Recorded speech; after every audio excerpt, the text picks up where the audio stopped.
tonight, it seems I'm tangled up in you, tangled up in you.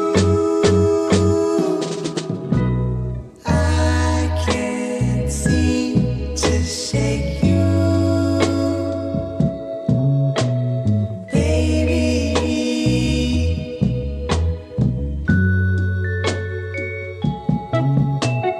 I can't seem to shake you,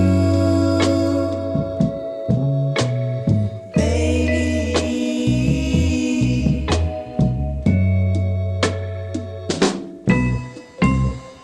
I swear tomorrow that I'll give you up, and I will save the sorrow for when we wake up.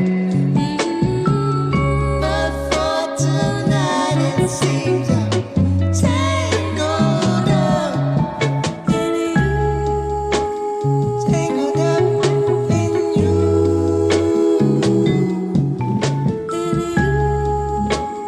tangled up in you,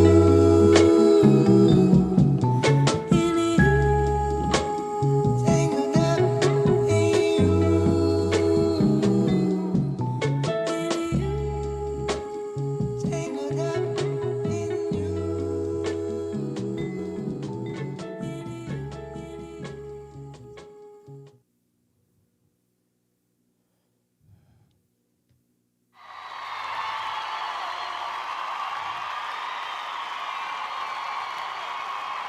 We're back live on Chicano Tube. Live on Chicano Street. Do me a favor, linda raza. It's Tuesday night. Hit that pinche like button. Si gustan. Si gustan. There ain't no pressure. Not at all. Cabrones, not at all, man.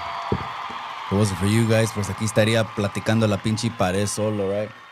Brown Issues. I appreciate you guys for tuning in on Tuesday night, man. Let's go ahead and run this one more time for the people, for the brown gente. Just like that caption says right there at the pinche bottom. Hey, you know what? If someone hasn't said it in a long, long time, I'm going to tell you right now over these pinche airways before we get started. Brown is beautiful. There's one right there. Another one, Viva la Raza. They're all down there at the bottom. Todos pinches dichos that should fire you up to be a Chicano. Si se puede is another one. We're going to talk about that tonight. Another pinche accuser. Another accuser has come forward. We're going to see what the raza is going to make of that. Do we take that with a grain of salt, or is it something que believe everyone and cancel them right away a la chingada? Next thing you know, we ain't got nobody left, man. So we'll talk about that tonight. And the last one, live, of course, we're live from Mazatlan, Salinas, Califas. I appreciate you guys. Brown Issues, episode 1. I feel like running a series. I'm just going to keep it going, episode 1, 2, 3, when I'm solo. Obviously, we have Chicano Street. Shout out to Umpanak, the biggest promoter in NorCal. Shout out to Raymond, the comedian, funniest, solid homie also as well. So got to mention that. Of course, Umpa, solid homie as well. And the newest addition to Chicano Street, gente. Before I get into it, let me just say this. That was a great episode, man. I mean, Carol Edessa as an addition over to the podcast is such a huge blessing, gente. Serio pedo. I mean, or not just to have the ladies' addition and a lady's voice and a lady.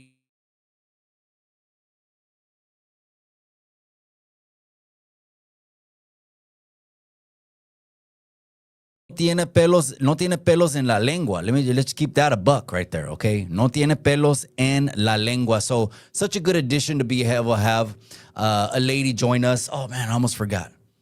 We forgot to do this for the ancestors, cabrones. It's like this right here for the Eagle Warrior over here. I forgot to light it up for the Eagle Warrior. Some people ask me, oh, Mikey, what does the eagle on the chest represent? Well, it represents a lot of things. For one, it represents la raza. For two, it represents the pinche águila, which is fierce, tenacious, strong, a la chingada. Imagine you're staring at a pinche eagle. ¿Qué miedo va a tener el pinche eagle? No, güey. Imagínate. Another thing, pues el Eagle Warrior, we already know that's the highest order, right, of all the pinche guerreros. Mexicas is the Eagle Warrior. And on top of that, you could also say it represents freedom. It represents fierceness, tenacity, and everything. So we're going to light up a little bit aquí de humo.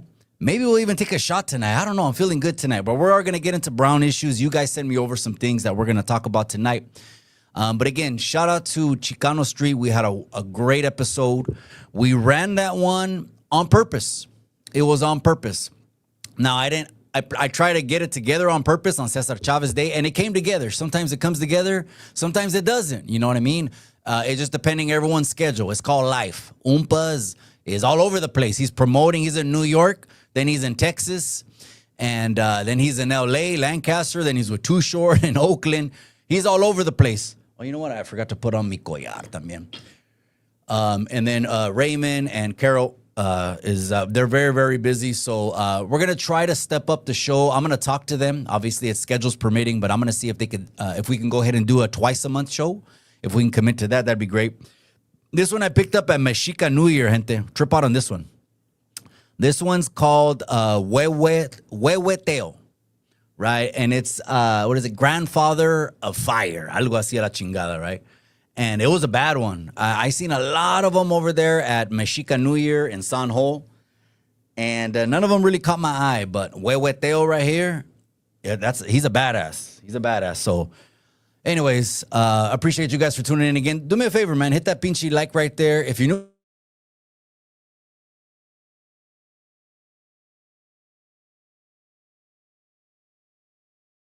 the main subscribers that we have, obviously, are coming from the Alisal district. So shout out to everyone in the Alisal, man. Shout out to everyone from the 831. You know who you are. So shout out to everyone, man. I appreciate you guys. Those are the day oneers right there. And of course, not just that. It's not just NorCal. It's SoCal. It's everyone that's been supporting the movement. I call it the movement. Hold on a second, I think. It's everyone that's been supporting the movement of trying to do something, man. Aquí estamos in 2026. We're trying to advance and push the brown people forward. And we can't do that unless we have objective thinking, critical thinking, and then rationale, right? So we're going to talk about Cesar Chavez. He's got another accuser. They're coming out of the woodworks, a la chingada. He did this to me. He did that. Again, what's right is right, and what's wrong is wrong. We're going to talk about that tonight. We're going to unpack that a little bit more tonight, right? And then these are all clips you guys sent me. And then you guys wanted me to talk about the ICE protests that recently went down, right? It's more ICE protests. And it's funny thing is that you guys send me those clips on these ICE protests, and I'm looking at them and I'm like, okay, they're ICE protests, but how come we rather burn shit down, right? But no one's protesting for immigration reform. How about that? So we'll talk about that tonight. Iran, and then if we get a chance, we'll talk about tax fraud in California, because we do got the primaries are coming up. I'll let you know who I'm going to vote for as far as governor goes. I'll give him my official endorsement tonight for governor of California. And it might not be your cup of tea. It is what it is. Ain't no one pinchy twisting your arms, telling you, oh, you have to vote like this. A la chingada con eso. I'm telling people, stand on your own 2 feet. Exactly what Zapata said. He said, I'd rather die on my feet than to live on my knees. All right. Anyways, I appreciate you guys that are tuning in, whether you're watching on Facebook, you're watching on Twitch, or, of course, you're watching on YouTube. It's April. And let's go ahead and just get straight into it, man. J-Dog's in the Casa Raza. That's right, my boy. Jesus Coffee Planning, I appreciate you. Drew Burt, que huele contigo, way. We're just talking about brown issues tonight, way. That's what we're going to do. And the phone lines are open. Let me just, I got to test out the phone line.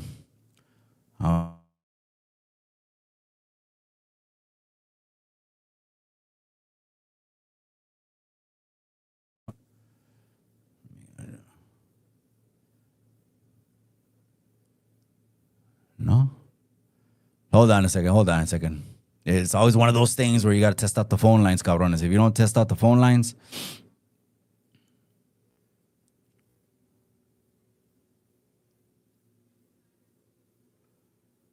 oh no, hold on. We'll get the phone lines up. Just because I was like, oh shit, I already put the pinche número teléfono up. Okay, hold on. We'll get the phone lines up.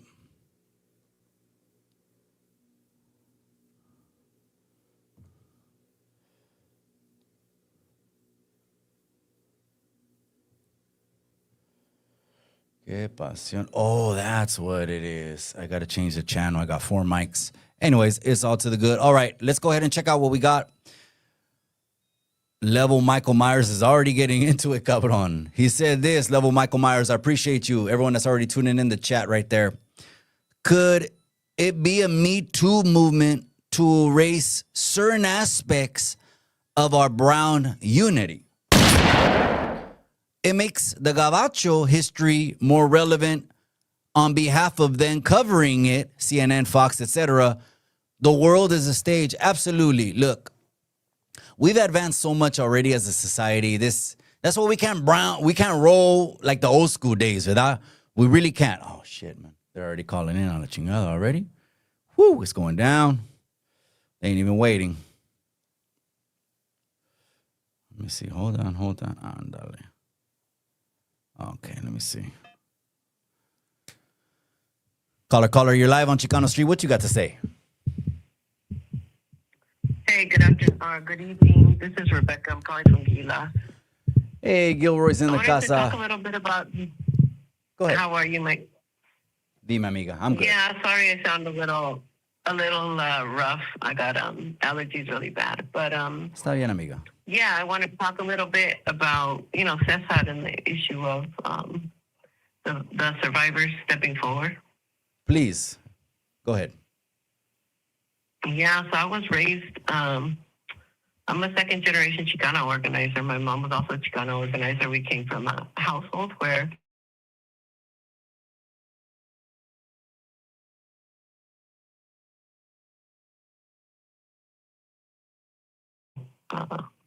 workplaces, and in the community, but also like a spiritual guide, so these accusations and these women stepping forward hits really hard. But, as a woman, also as a survivor myself of sexual assault, it's not about canceling somebody. To me, it's about recognizing that our leader had flaws. Our leader was a human being with some terrible flaws, because I think Dolores came forward to co-sign what those other 2 women said at the beginning. And if she hadn't, they would have been thrown to the wolves even worse than they are. And I appreciate Dolores co-signing for them because she is Dolores Huerta. People take what they're saying now with more gravity, with more seriousness. If not, they're not anybody with any kind of name recognition, and they would have been further just like torn apart, in social media, in regular media, in community discussions, in our homes. And so Dolores is sacrificing her mental health, her physical health. She's 4 years old, and she's going through it, and people are tearing her apart, instead of respecting her, and her palabra. And so I just wanted to offer my perspective, trying to balance it out, because like I said, Cesar was such an example of a humanitarian and like a spiritual guide, because he put his life on the line to uplift the struggle and the plight of farm workers. Many and he times. Didn't have to, but he did, and he, so knowing this about him and accepting it as a truth is very, very hard. It feels like he died a second time. To me, it feels like a tremendous sense of loss. But I respect the women, and like I said, as a survivor myself, I understand that the only evidence, people keep saying, what about the DNA? What evidence is there? That's the problem with sexual assault and rape and stuff, is that the evidence is our bodies. The evidence is our bodies. And once you take a shower, you rinse yourself off, then what evidence is there except our word against his? And so that's why only 40% of women ever report rape or sex.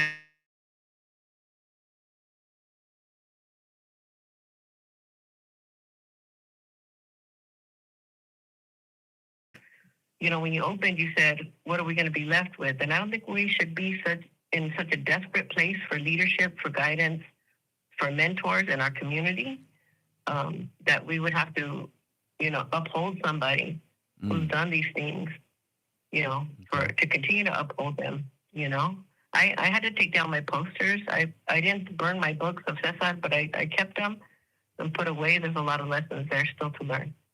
And Cesar himself said in his autobiography, he said, if all that's left of me when I die is my image, then all of the work I've done has been in vain. And so we shouldn't care about his image, his name. We should care about the work. And that's the flag that we should be holding up. That's the struggle that we should be continuing. That's the work that we should be putting in, not all this energy and time into, are we canceling him? Are we burning his pictures? It wasn't about him. Even he recognized that. And so, absolutely, thank you. amiga. Thanks for the platform. Thanks for the platform. Absolutely, we're here. I appreciate the call, Rebecca from Gilroy. Gracias for calling in and voicing your voice. Thank you. Ándale, cuídate, bendiciones. Bye. We'll start off the show with a great call. Gilroy is right here. It's the neighbor, not even 25 minutes to the north. I actually listened to an interview from Dolores Huerta, and she said the last conversation that she had with Cesar Chavez. He passed away, I believe, in Arizona. They were over there because the United Farm Workers was going through, in the end, this is, just his last day, actually, on Earth. They were going through some lawsuits. There's turmoil. When you try to come up in political power, there's going to be a lot of opposition, especially because we live in a two-party country, right?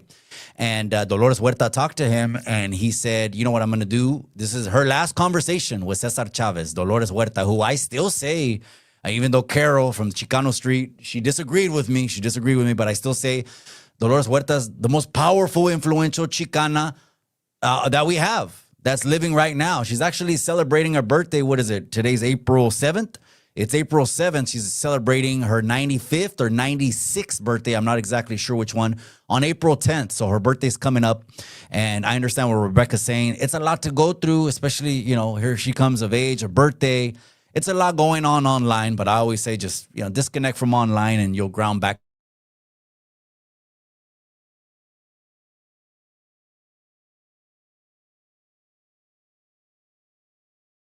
in court.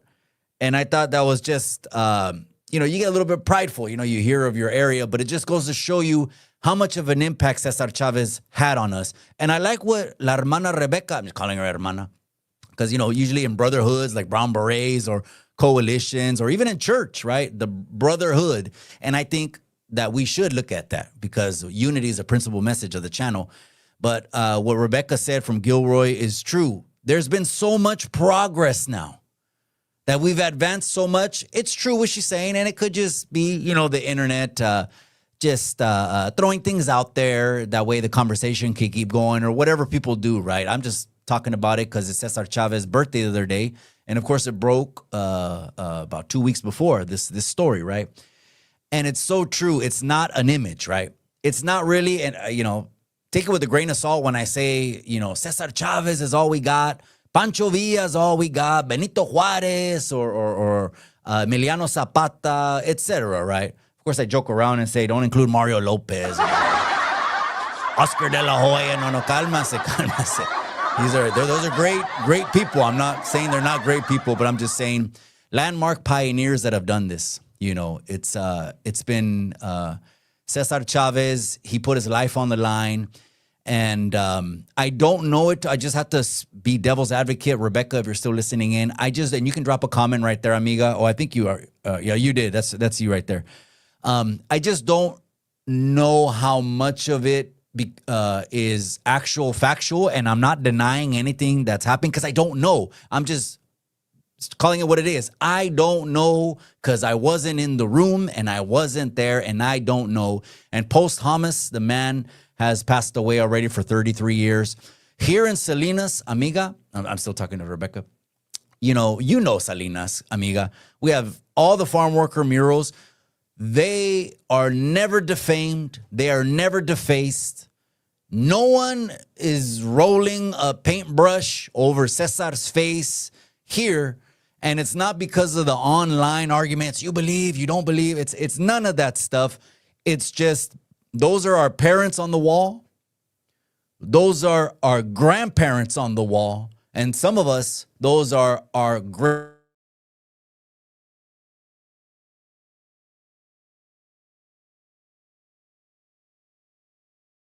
at them. Oh, yeah, it's going at the bottom. I can't see it when I'm in OBS, but I know it's over there at the bottom. Okay. I need to be in OBS, though, to change the slides. Hold on a second. All right, so this is coming from the internet, and I just don't know. Again, I want to just bring to light what's actual and factual. I really try to take myself out of it. I will give you what my position is. I'm not one of those wishy-washy guys that's not going to go down and, and let you know what his position is. Just like I told you, when we get to maybe tax fraud in the end, California, and what we're dealing with over here, as far as here comes a new governor election, I'll let you know what my position is. But really, I want to just bring facts to the people. And in that way, the people could think objectively, and then ultimately, you guys decide exactly where you stand. Or you guys decide exactly, I believe what I believe, right? So here is coming by California Post on Instagram. Go ahead and give them a follow. I like to give credit where credit is due. Her name is Jennifer Andrea Porras. She alleges that in the 1990s, when Cesar Chavez was in his 60s, he was well in his 60s. Unfortunately, the lifespan was not that long. It's not that long. He made unwanted advances, this is what's being said right here, toward her when she was just 18 and working as a field organizer at the United Farm Workers headquarters in Keene. According to her account, in the Spanish language newspaper La Opinión, that's a popular newspaper. Read more at the link in the bio. Facebook, you can go ahead and follow her, Jennifer A. Porras, and then it says Batman Archive. This is the latest accusation that has come against the pioneer, the revolutionary, the man that took farm workers to so much progress that, farm workers back in the very early 1960s, you know how much they used to get paid an hour? Farm workers used to make, on an average, $2 a day. They had an average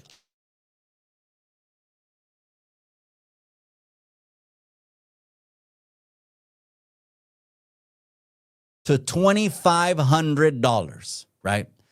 And this is pre-civil rights, right? This is Martin Luther King was in full swing. He's doing what he does, his civil rights movements, right? And then he passed away. Matter of fact, one of the last things that Dr. King did was he was going to have what was it called? A poverty people convention or poverty people conference, something like that, right? He was going to do that in D.C. And he reached out to a lot of the Chicano leaders. He reached out to Corky Gonzalez, okay, who we know is out of Denver, Colorado, who started, it was called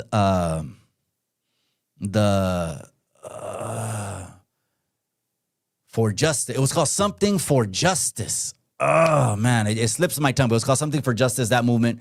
He invited Corky Gonzalez. He also invited Cesar Chavez. He invited the other man, Tijerino. I think his name was Tijerino. Really, if you want to go back to the Chicano movement and where it all started, because a lot of people just say, oh, the moratorium. No, the moratorium was big, huge. You could call it the apex of the whole Chicano movement, absolutely. But that's not where it started. To be honest, and this is just a fact, you can fact check me all you want. The Chicano movement actually started in New Mexico, believe it or not. It started in New Mexico because right after the Mexican-American War, they did the Treaty of Guadalupe, right? Well, in the Treaty of Guadalupe, right, it said, well, you guys are going to stay over there in the United States now because we lost 40% of Mexico, right? Some people say 50%, but I look at that chunk like 40%. I don't think it's 50, but I'm not I'm not a surveyor. I don't measure things. In the Treaty of Guadalupe, they actually told los Mexicanos that we're going to stay. And that popular term comes to my mind right now. We didn't cross the border crossed us. And again, I don't want to get into stolen land, but that was the time when they started flying the stuff up in the protests and said stolen land, right? Baby girl Wendy at the General, I appreciate you, amiga. Rebecca Armendariz, Mr. Old School, Drew Burt, everyone that's in the chat, man, do me a favor and hit that like button. The Chicano movement actually started.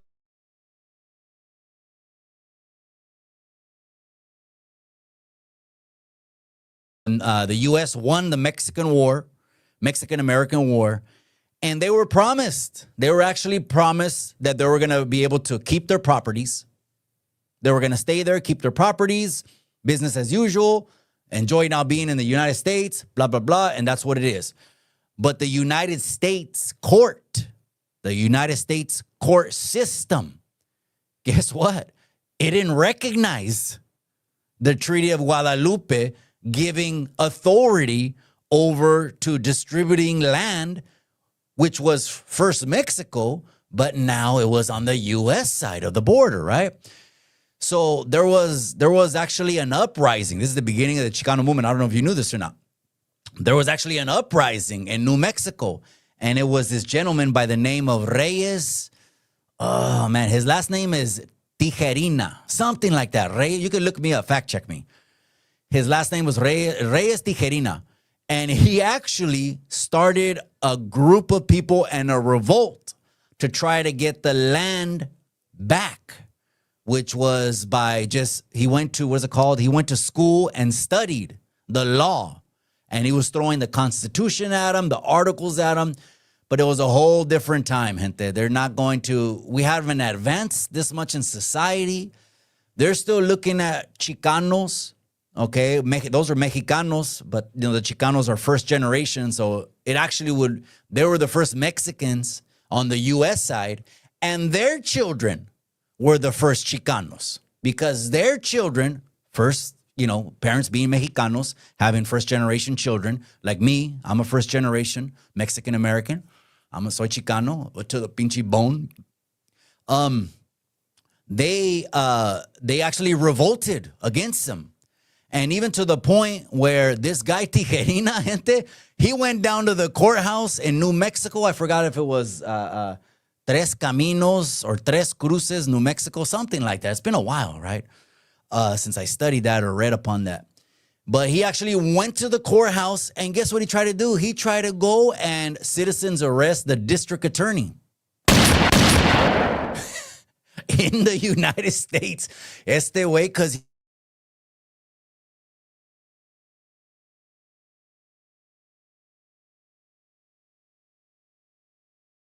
is it sacred? You've buried your parents there. You've buried your grandparents there. Some people had buried their children there. And so it's what you call sacrosanct. And they just take it, okay? And if they didn't take it, there was different ways that they were acquiring the land. One, of course, was land grabs, right? They were just deeding the people out of it, right? That means, hey, tenemos un papelito. We're the United States. We don't recognize you.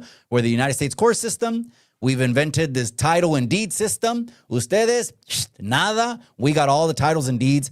And then to the other people that were farmers that had properties in New Mexico, that had properties right there, they revoked their grazing permits. They revoked their grazing permits. That means los animales que iban a tener no tenían nada de comer. O sea, drive them to the point of desperation, right?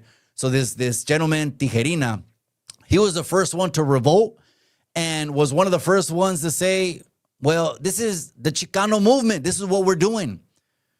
If we don't stand, this is what he said. He said, if we don't stand up for us, who's going to stand up for us? And then little by little, things started evolving, right? You know what was messed up about that time too, which is very early 20th century. They would send Chicanos. We were in the wars already. We're in the wars. We're coming back from World War II. There was a story of I think his name was Felix Longoria, right? There was a story, and you guys can fact check me. It's been a while, man, but I'm trying to remember as much as I can, cabrones, okay? Plus, I worked all day. Estoy cansado la chingada. There was a man, he was in World War II. His name was Felix Longoria. I remember studying this. He came back, a war hero. He passed away. It was in the conflict with the Philippines. I don't know if you remember, the United States got involved with liberating the Philippines, okay? So a Chicano passed away, this gentleman, Felix Longoria. And he went back, and I believe he was out of Texas, but I could be wrong. You can fact check me. I believe he tried to go back to Texas, and the mayor of the city was denying him a burial in his own hometown. Imagine that. Gacho Street.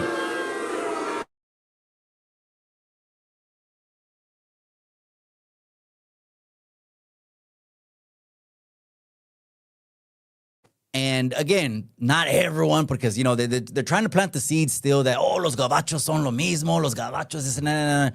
I'm trying to tell you that we've evolved so much back then. Come on, gente. Your children can be doctors. Your children can be lawyers nowadays. Your children can be high places in society that, you know, the moratorium afforded them because they spoke up at the moratorium for better education. That was really what the walkouts were about. But hold on, I'm digressing. Let me go back. And I don't know how I digressed already off of here. It was just such a great phone call with mi amiga Rebecca. I'm giving the history. Let's give some back history.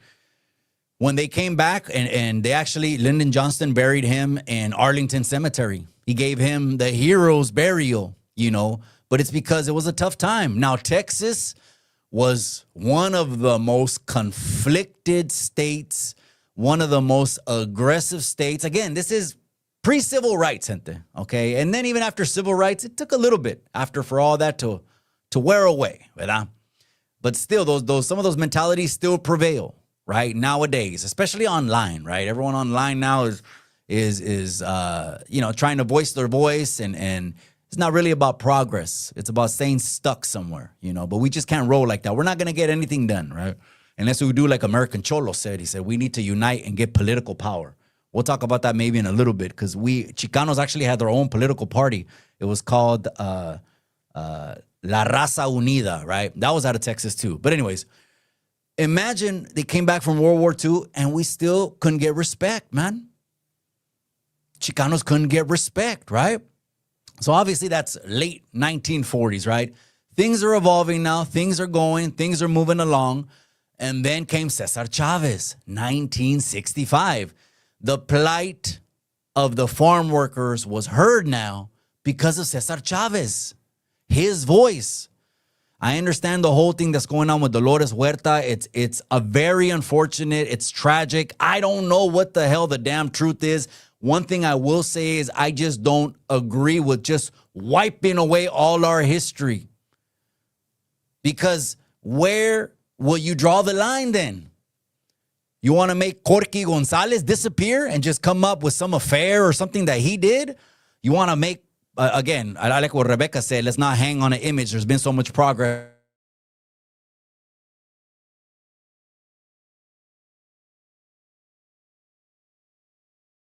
Him to be governor of California. My son, little Mikey, can be governor of California. You know, they could be anything. My daughter, my oldest daughter, is so intellectual. She could be the first woman president of the United States. I don't put limits on my children. That's a mentality that we shouldn't be putting on our kids. Don't limit them, okay? When I help out familias, a lot of times buy houses and sell houses, and I see the children, and I just happen to ask them what the children are doing, a lot of the raza still puts their children in the fields. And I have this conversation respectfully with the raza. Respectfully, right? Because I love mi raza, ¿verdad? I respectfully have a conversation with them, and I tell them, and I say, you know, they're very hard workers. That's a very honorable job. Very honorable job, right? And in this country, we should be taking advantage of all the opportunities that we have. You have not, because you do not. Serio pedo. You know, and Cesar Chavez came along 1965 and helped out the raza tremendously, substantially. But where are we going to draw the line? Who's walking on water? Because to me, there's only been two people ever to walk on water, okay? Jesus and Peter, okay? And Peter took a couple steps and he lost faith, okay? He ended up going under until Jesus, they finally picked him up and put him inside the boat, right? Ye of little faith. He should have kept the faith. But put yourself in Peter's shoes. You're walking on water for the first time, right? So here comes these allegations. I don't know if they're true. I wasn't there. That's the only reason I'm saying that. I'm not saying that because I don't look at this thing through a gender. I don't think we should put people in position of leadership because of genders. That's actually not going to work as well. What we should do, in my opinion, is put people in the positions of leadership that are the most qualified.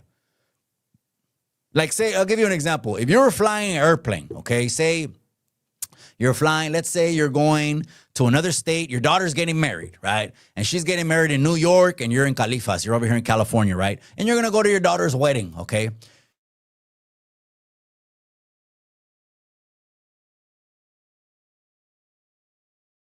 Hired because of his skin color.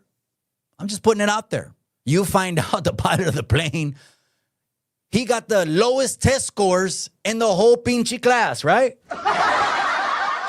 You find out the pilot of the plane got picked not because he is the most skilled person to fly that plane. Would you be okay with that? Again, just throwing ideas out there. I like to plant the conversation out there, and let's have these hard conversations, right? Because I'm going to be honest with you. I'm all for the brown. You see that banner scrolling across the bottom? Brown is beautiful. Viva la raza. Si se puede. All those things. But let me also tell you this. Not everything brown is good for brown. Okay, just thinking outside the box here. So Jennifer Porras has said this thing. There could be more things, and it could be true. It could be true. Is there a possibility for the sake of history, culture? Because I don't know how much we want to go down this road, right? I got some nasty, and I mean nasty comments when I had mentioned the affairs of Martin Luther King. Like, I got nasty comments. You better keep Martin Luther King out of your mouth, and you better do this. And but wait a second. What's fair is fair, or is not fair? See, we're going to talk about another clip you guys sent me tonight. We're going to talk about Drewski. He did an impersonation of Erica Kirk. Okay? So that got a lot of, admiration. It's funny. It's this and that. It's all these other things online, right? But when someone puts on a blackface, again, I'm not speaking for los Africanos, the blacks, the people, or the gente. That's totally their business and stuff like that. But we do know this. The internet will erupt. And they'll want to cancel you quicker than you can blink if you wear a blackface. We've seen that with politicians. How many times do they pull out these politicians, right? Most of them Democrats. But again, I'm giving facts out here before you guys think I'm red, blue, and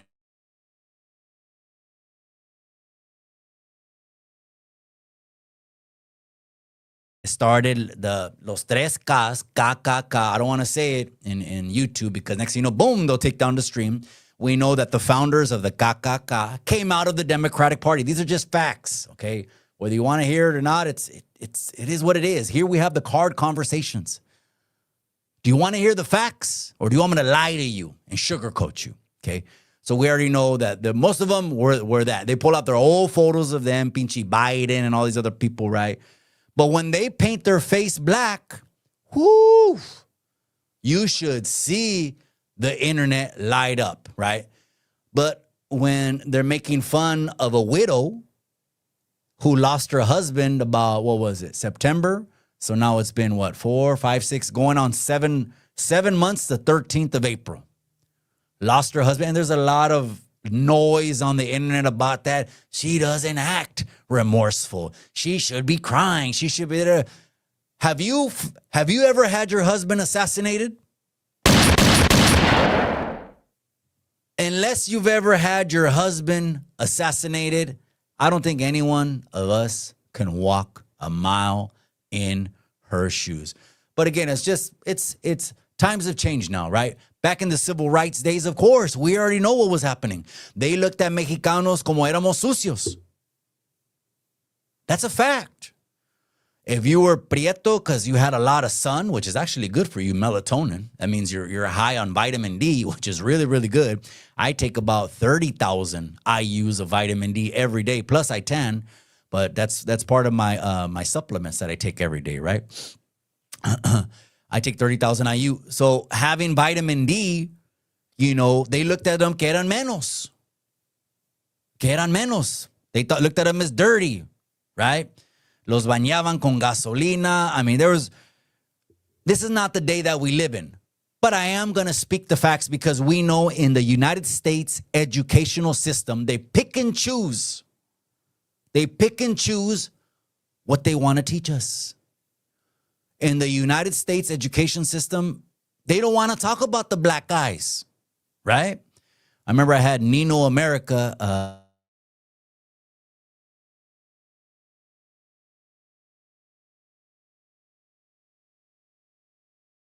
mentioned that. I said, Nino, what do you say? Because he's a patriot. He's a conservative out of Texas, right? Midland, Texas, to be exact. Shout out to Midland, Texas.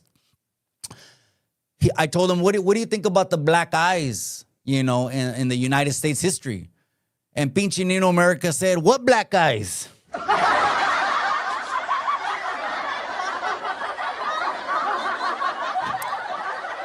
When the Great Depression, how about that? When the Great Depression came about, what were they doing? Well, I had Wayward Son on the channel. Wayward Son, who blew up on TikTok, speaking facts, speaking nothing but truths. If you're on TikTok, you need to be following Wayward Son 360. Okay, that's Wayward. And he has a backup account because they've been shadow banning him. I don't know if you knew this, but Wayward Son that was on the channel, his grandfather is Benito Juarez. How about that, gente? I had the grandson of a Mexican president on the podcast. Chingado. Who else can say that? You know, just for that, we're going to have a shot of tequila. Just for that. Because I'm like, shoo. Benito Juarez is Wayward Son's grand, and he doesn't like putting that out there. He told me it was okay for me to put it out there. He's such a humble man. Wayward Son 360 on TikTok. Go and follow him on TikTok. Wayward Son 360. He has another one because they're shadow banning him. But if you find Wayward Son 360, follow the backup account. He's such a humble man. He told me that, and a lot of the things that I'm talking about tonight, he had mentioned too. They don't talk about that in history, so we have to fully understand that we were spoon-fed what they wanted us to know.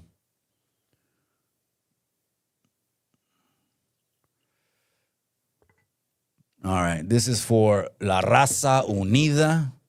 That political party is not here no more, but still, La Raza Unida, this is for everyone, right? This is for Chavez, Zapata, La Raza, Dolores Huerta, also as well, the most powerful Chicana, Benito Juarez, Wayward Son. Shout out to all you guys. Salud.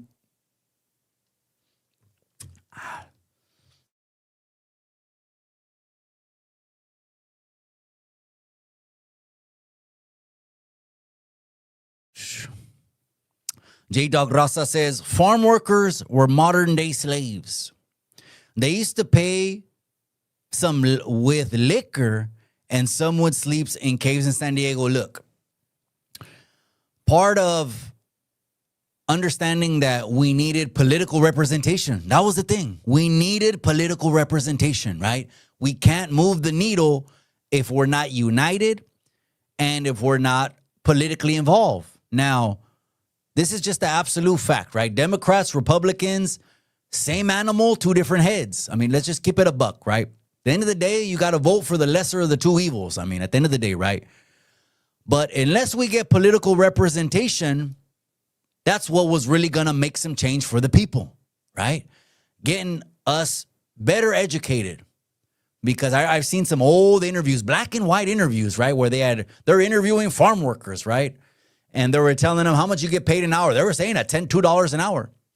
And they were telling them back then, very early 60s, do you want your son and daughter to be a farm worker? And the parents said, no, we would like them to get an education. But of course, in the country, they weren't providing that much of an education to our children. Let's just keep that a buck. They weren't.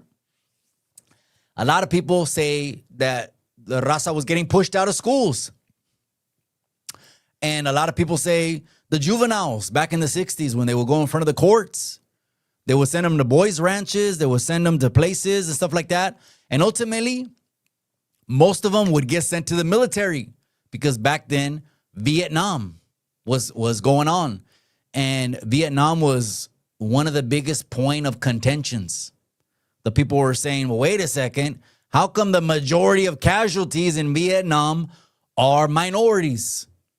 You know, again, we're just talking about a little bit maybe Chicano history tonight. I had mentioned Wayward Son that was on the channel. His grandfather is Benito Juarez. And he doesn't even like to mention that. But I'm going to tell you, and he told me it's okay for me to tell you a story. He told me it's okay. Shout out to Wayward Son, man. Shout out to him, man. He's just another voice of La Raza trying to make a difference. We might not agree.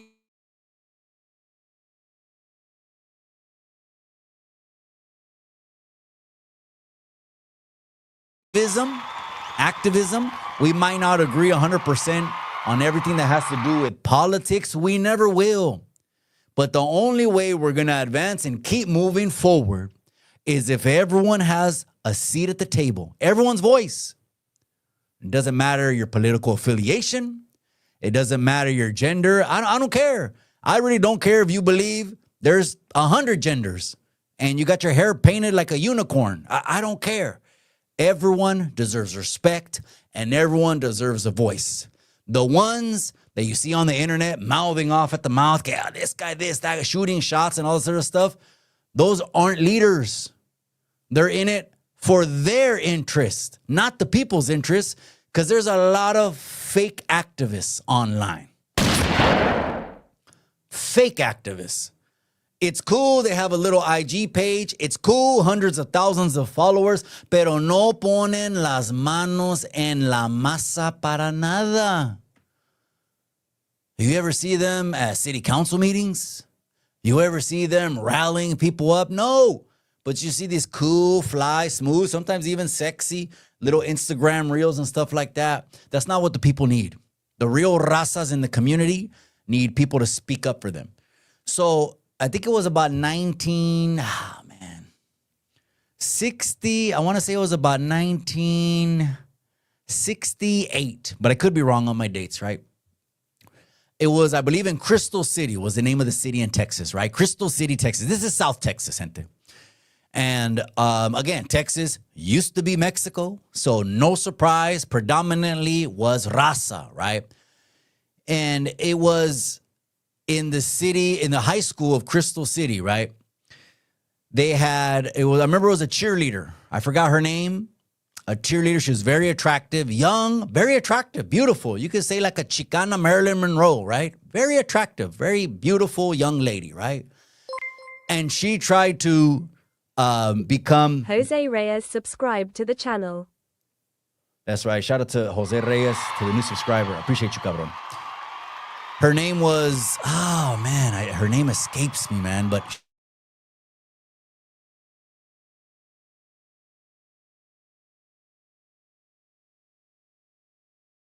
squad back then, let's keep it a buck. The cheerleaders were going to be the most popular girls in the school and what they consider the most beautiful girls as well. It was just, that's just the way it was, right? And if you look at cheerleaders now, well, I mean, you don't really see too many cheerleaders that what the culture, let's just say American society, you see my quotation marks. I'm not saying this is what I think, just quotation marks, what they consider to be beautiful. I think beauty is in the eye of the beholder, just to keep it a buck, right? And I think internal beauty is better than outside beauty. That way you could find your soulmate, connect, and be happy, right? And live happily ever after in rocking chairs. So this Chicana, oh man, someone look her up, man. Crystal, someone Google this. Where's my pinche teléfono?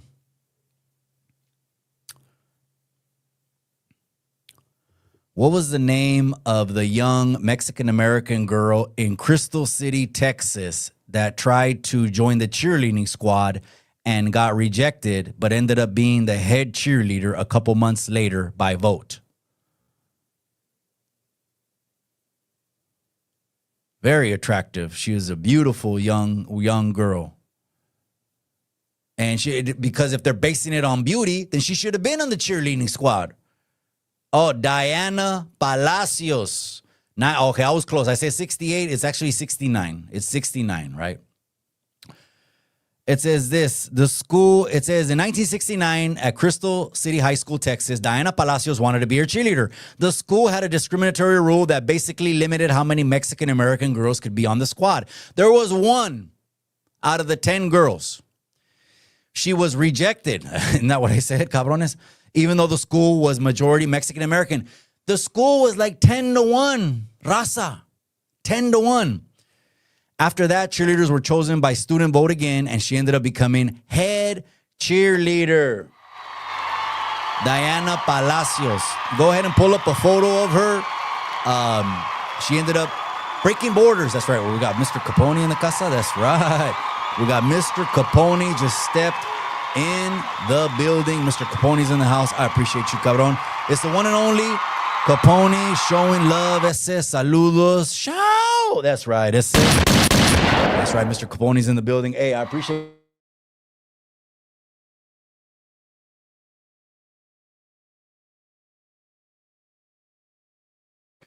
So it was at that time where the first time Chicanos formed their own political party.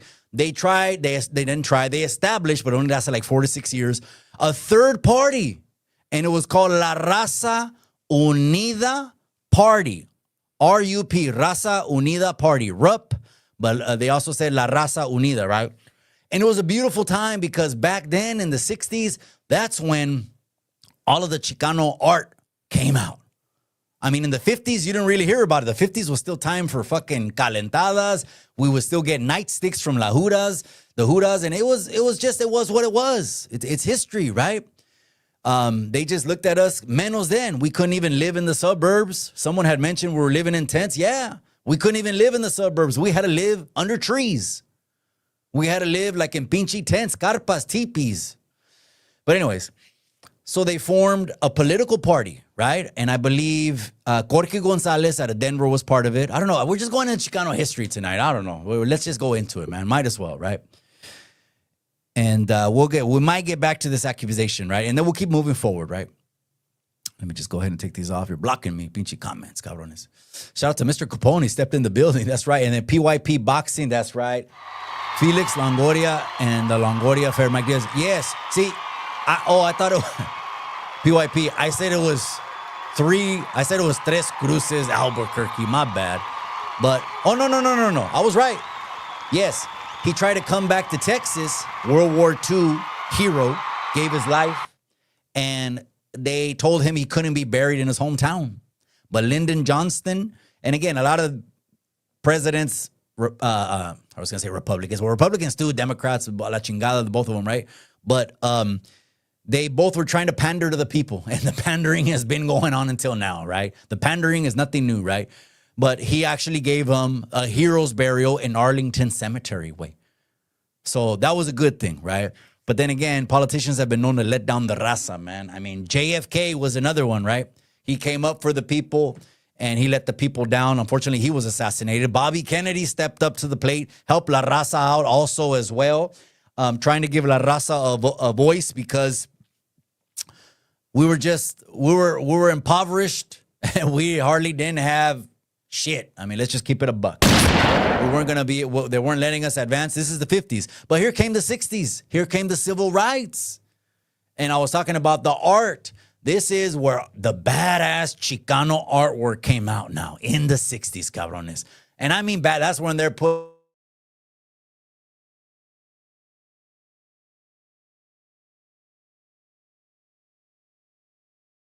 Oh, man.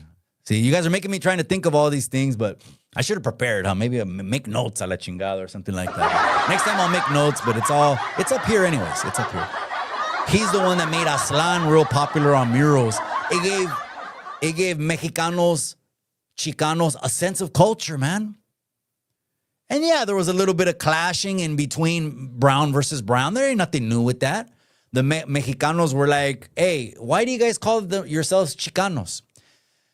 I guess they didn't wrap their heads, or the notion never came inside of them that they could be proud of the country that we're born in. because you see the Chicano flag behind me, right? I don't know if you can see it, right? See, it has the Mexican side and it has the American side. A lot of Mexicanos, and you can't take one or the other away from this flag. I'm sorry to burst your bubble, but you just can't. It just won't be the same, right? And so the murals, they started putting that out there. But La Raza Unida Party, it lasted maybe 4, maybe 6 years. They ended up taking that same city, Crystal City in Texas. They ended up a mayor. They ended up voting a Chicano mayor. Again, they identified as Chicanos, right? They're speaking English. They don't deny their Mexican heritage, but they've assimilated to this country. And shit, man, I mean, look at what this country is. To me, the greatest country in the world. Some people get mad when I say that, but I'm going to say it with my chest, right?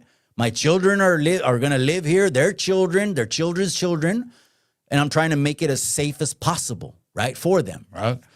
But anyways, and they ended up taking Crystal City, Texas. What a trip. They won a mayor, a Chicano won a mayor, but guess what? The mayor of the city did not want to turn the keys over.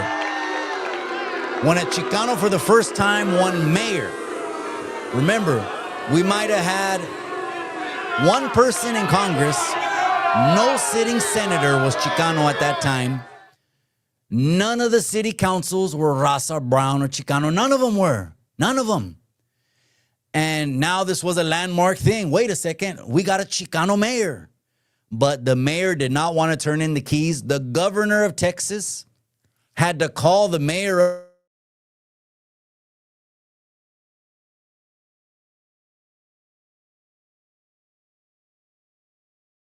But it was a pinche raza. It was a Chicano. It was a brown man that won that. Again, different time. People weren't adapting, right? So going back, the land grabs, the land fighting the Treaty of Dolores Huerta was actually the beginning of the Chicano movement. A lot of people think it was the moratorium. It wasn't the moratorium. Now, the heart and soul, in my opinion, the heart and soul of the Chicano movement was Cesar Chavez. Was him. He was the heart and soul. He led La Raza into labor strikes. Cesar Chavez made the word huelga very famous and popular.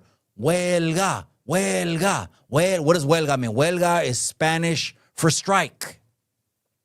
Huelga, huelga. He made that very popular.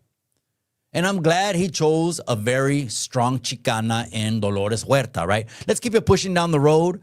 Maybe I might have digressed. Hey, but this is a brown channel. Here we are going to talk about brown issues. If you get tired about hearing brown things, this might not be the channel for you, cabrón.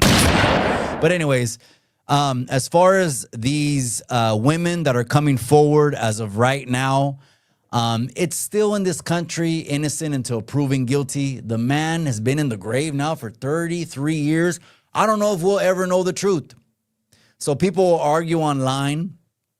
Someone says something, and I just want to think just out loud and say, well, wait a second. Someone says something online. We're very quick to go and stand behind that person. Is it because, you know, we have an obligation to the person? Is the person our friend? Do we have a political agenda? Is there some kind of bias? Is there something that's making us lean and stand with the person? It could be a very intimate friend, close friend.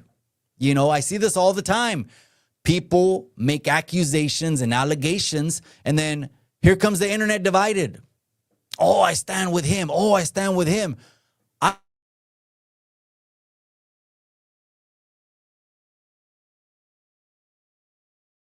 We're going to be speaking the truth. All right, let's go ahead and go back and see what else we're going to talk about. And again, the phone lines are open. If you want to go ahead and give me a call about anything and anything, you can go ahead and give me a buzz. All right. So I think we're going to go over into the protests now. You guys had sent me some clips about protesting. And I say, well, let's talk about this first. All right. Let's talk about this first. Nopal, look at this nopal right here, you guys, downtown San Diego. Traitor to her own people, working as a detention guard here in downtown San Diego, you guys, where our family members are being kept. Do you have anything to say? You're Latina, right? You look straight Latina, covering your face. Like, girl, you could just get a new job. It's as easy as that. There's plenty of jobs out there right now, girl. But you rather spend your time around our people who've been kidnapped? Huh? You transport them? You work with them. We know that. We see you guys all the time. All right, well, good luck with that career. It's not gonna get you nowhere. And your friends, I hope they recognize you in this video. Yeah, tú también. Look at a whole van of our people right here, you guys. A whole fucking van. Filled up, you guys, right here, this whole van. Same detention guards, too. Look at this nopal. Look at this nopal. Okay, so you guys send me these clips. Again, if you guys want to send me anything to react to, you can. It's Chicano Tube on all platforms: TikTok, YouTube, IG, Facebook, Twitch, you name it. Chicano X, which is Twitter, X. Chicano Tube on all platforms. I like to get them through IG. It's just a little bit easier to upload them in my software. So if you can, preferably send them to me through IG. Chicano Tube on IG, you guys. So you guys wanted me to react to this? I'll tell you exactly what I see. Look, listen, gente. I was just telling you about a time decades ago, maybe 60 years ago, maybe more than 60 years ago. It lasted more than decades, right? Where the people, la raza, the brown people, couldn't get any jobs to advance in society. They didn't want to educate us. They didn't want to educate us because, again, if you just didn't have a white skin color, again, different time, different mentality. I don't think a lot of it prevails now, but there is still some.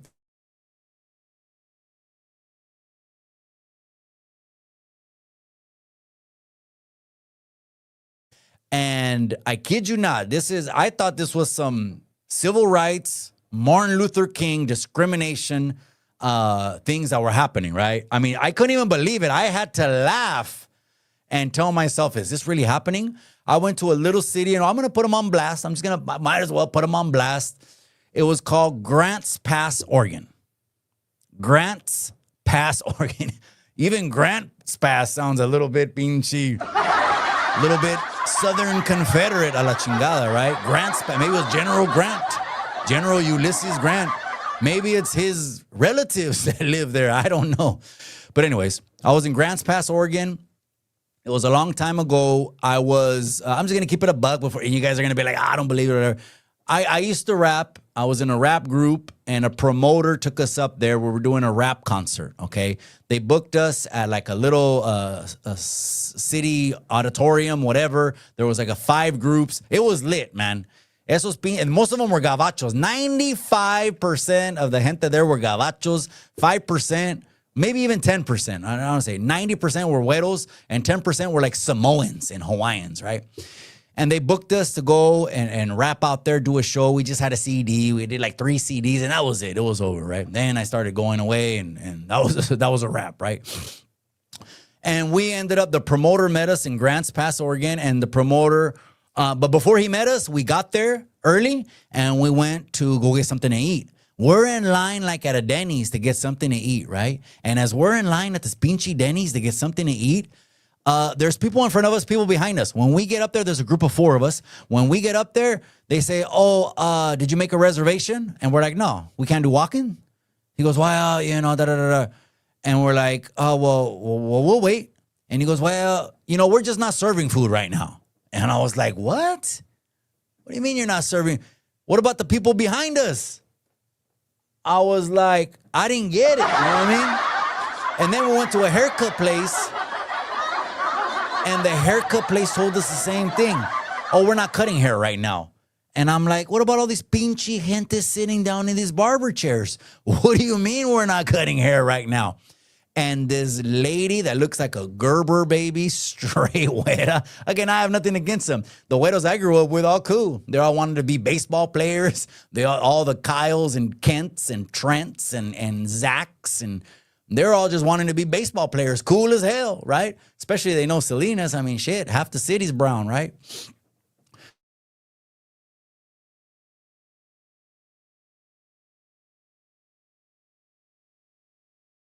We went back to the hotel. We told the promoter what happened. We were laughing. We went to go get some beer, some pisto, some 420, and we were laughing in the hotel parking lot when this guy came and goes, oh, I'm sorry, man. I'm going to take you to get something to eat. I'm going to take you to cut your hair. It's like that here. And I'm like, shit, does that still exist? This is in the year 2000. 2001. Or I can't even remember. 2001, 2002. But anyways, so it's honorable for parents. Again, this is maybe not what the internet thinks. Again, this is not what the internet. There's a difference between internet raza, okay? The internet, hey, I'm for the raza. Something about the internet raza that wants to be browner. Like, oh, I'm browner than you, cabron. I'm downer for la raza than you, cabron.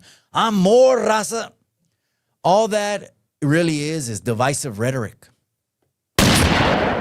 It's just going to further divide us, man. I'm over here pushing for unity of the raza. And that goes with, again, you know, I go to the juvenile halls. I go to the camp. I talk to the youngsters. I just went last Friday night. They want it because they have YouTube. They want to talk about the Cesar Chavez video that I did. Go and check it out, gente. I think it has 13,000 views right now. I know that you guys like Chicano Street. It's your favorite show. So I'm going to try to get that twice a month now and ramp it up a little bit more. Again, my 2 or 3 lives a week will still keep going. Solo lives. But anyways, I think the raza in the community, the real raza in the community, the ones that are working 2 or 3 jobs tirelessly to put their kids through college, would be proud of their children if they ended up being in corrections, if they ended up being a law enforcement officer, a police officer, if they ended up being any one of those things. I think they would be proud of them, and I don't think I'm wrong. To accept, press 1. Caller, you're live on Chicano Tube. What you got to say? Hello, it's Jenny Selby. How you doing? Mi amiga Jenny Selby. Jenny La Chicana is in the house. Amiga, I appreciate the call. I'm doing well. How about you? How's the family? I'm good. They're fine. They're grown up, thank God. Good. Amiga, do you want to make a comment? Do you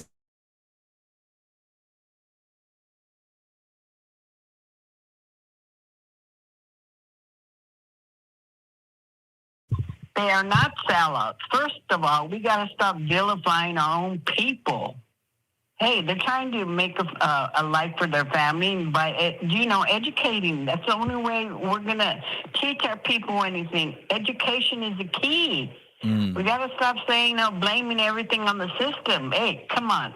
Some of my people do stupid stuff to get them incarcerated. We have to change the mindset. So if someone breaks the law, should they be arrested? Because this individual is saying the people are getting kidnapped, but we don't even know who's in that damn van. What if that van is full of murderers and robbers? I'm sorry. I believe in you do something wrong, you get arrested for it. Those are the laws of this great country of ours. You break them, you go to jail. I don't look at the Chicanos like, hey, selling drugs to our people. That's not putting any way forward. Come on, you're poisoning our community, poisoning our kids, man. That's not the way the Creator wants us to be. We have to push our people ahead through education and guide them. So you think... As being a Mexicana and a Chicana and a native, my mom's an Indian, okay? A real one. It's a thing of, we have to, change the mindset and help our people to get better. When they know better, they do better. We got to stop blaming the government for everything, hey. That's not how this country was made. It was built by immigrants. A lot of our families are immigrants. My father was the original wetback, and I'm proud of what he did. He taught us to do better. So that's all we can do. You think ICE agents is an honorable job? I wouldn't do it, but my sister did it, and she couldn't do it because she didn't like carrying a gun. So she quit. There's some, I'm just saying, just because those jobs are there, I'm sorry, not all of us are ready for that job. Yeah. As Mexicanos, it's considered,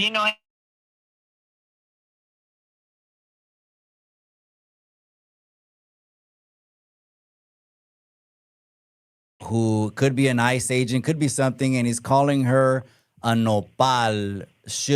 What are we gonna do then? Go back in time where brown people aren't in all sectors of society, like working? I mean, I don't know. That seems like communism to me. No, it's not 1950s America. Shit, if she can get a job, let her do it. But you know what? Hey, quit picking on I call myself más nopal que la fregada, okay? But that's just because I make fun of myself, okay? But I tell people, I go, hey, nothing can hurt me because I grew up in the streets. I have a college degree, but I also have the degree of School of Hard Knocks. Which one do I use more? Yes. Real quick, I went to Mexica New Year in San Jose the other day, and they had a lot of clothes. They were selling sweaters and shirts, and it said, Chinga la migra. What do you think about that? Hey, you know what? We live in a country where, hey, we have freedom of speech as long as you're not talking about overthrowing the government like some pendejo in office that is right now. We live in a country that you can voice your opinion. But when you start calling out for the death of somebody, that's not cool. I don't care where you grew up in. Yeah, absolutely. Cesar Chavez was just like MLK. It was all for nonviolence. Anytime they try to promote violence, he was just like MLK, nonviolence. It's the only way to protest. I appreciate the call, amiga. Thank you for always supporting the channel. Okay, cuídate y cuida a la vieja. Ándale pues, sí se puede. Talk to you soon. Okay, Bye. Bye-bye. That's right, Jenny La Chicana. So again, you guys wanted me to react over to this. I mean, what do you want me to say? Do you want us, should we be in a communist country where they tell us what jobs we should have, what we can have, where they limit how much money we get? Because it seems like we want to go backward when we're trying to make fun of people who, I had mentioned this already in the movie Bound by Honor. Okay? You have Paco, who is the baddest Chicano in the barrio, right? Want to do is they'll kill you. Fuck these other vatos, ese. Get up, Chucky. Get up. You fuck with my familia, eh? You gotta answer to me here and now. Come on, toe to toe. You have Gallo Negro in one of the most prolific Chicano movies of all time.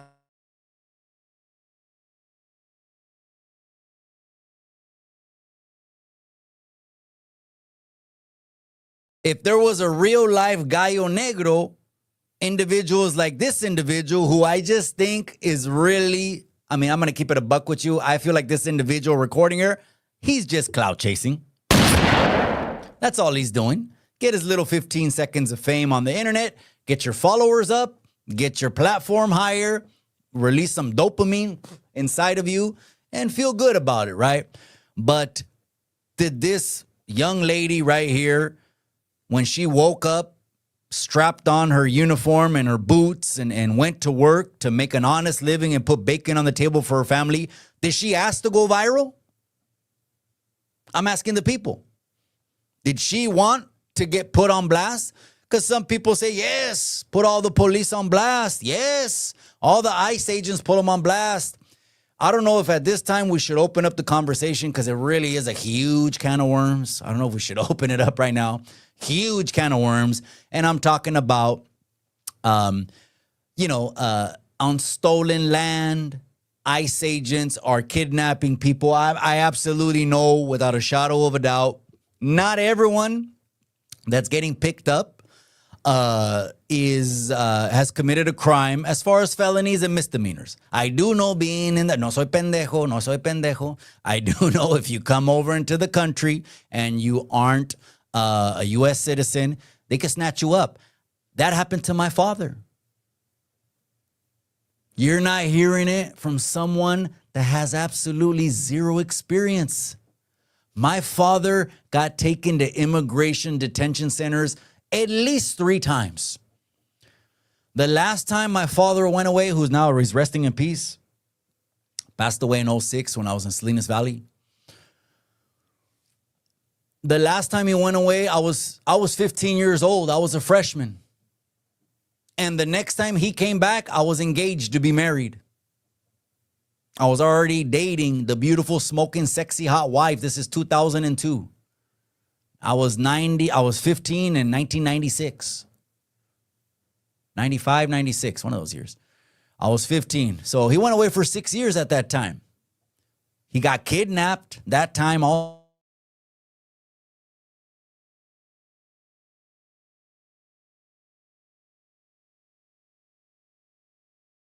for like 5 days. They fed him. You don't even want to know what they fed him. They didn't give a shit. They were trying to get money. They would let him die anyways. But my dad was very cunning. He had pinchy rabbit blood, like one of those kind of dudes that slip cuffs, you know what I mean? He escaped. And he had to jump over barbed wire. He showed up at the door at our house in the middle of the night, one night, bleeding from both of his hands, swollen. His hands looked like speed bumps, all cut down the middle. And he told me he jumped some razor wire at this property because he was in a room for 5 days. You're not talking to someone, pinchy Mikey, you were born here, cabrón, pinchy silver spoon. What do you know about la raza? What do you know about? I know more than you think I know just on life's experience, and I didn't choose it. This is just my life. This is my story, okay? But anyways, let's keep it moving, you guys. Let me go ahead and just read some more comments. Coke, you never tasted this? Oh, man, let me see. I'm going to go ahead and read some more comments, and then we'll keep it moving. Bay Area Superfans, yeah, that's right, cabron. PYP Boxing says, the murder of Santos Rodriguez in Dallas at the hands... Let me make sure these comments are... Let me see, media. Is it minimal? Some of these comments are big, man. Let me see. I feel like it's too big, man. I want to make the comments not that big. Damn, I'm going to block everything. Shit. Don't block all my stuff. Oh, it is minimal. Oh, damn. Okay, minimal. We'll keep it like that. All right, so the murder of Santos Rodriguez in Dallas at the hands of Gabacho made him play Russian roulette at 10-year-old. Rest in peace. Yeah, I had a buddy. I went to his dad's funeral. This was a couple months ago. My buddy, very, very popular individual in Salinas, probably the best male photographer in the entire city. I mean, just to talk to him about your wedding, it's going to be like 7 G's. You know what I mean? And so he's very well known, very popular. I'm not going to say his name out of respect, but I went to his father's funeral. It was a year or two ago. I don't know. I have a bad memory. My wife says I have a bad memory. She has a better memory. I say something happened last month and it happened last year. Pendejo, right? And he told us a story, me and my wife. He said, you know why I never learned Spanish? He said, my father, he was in the military. He was in the service, decorated man. They did the proper, what is it called? Military funeral for him where they pulled out the bolt action rifles and man, those rifles are loud. Paz.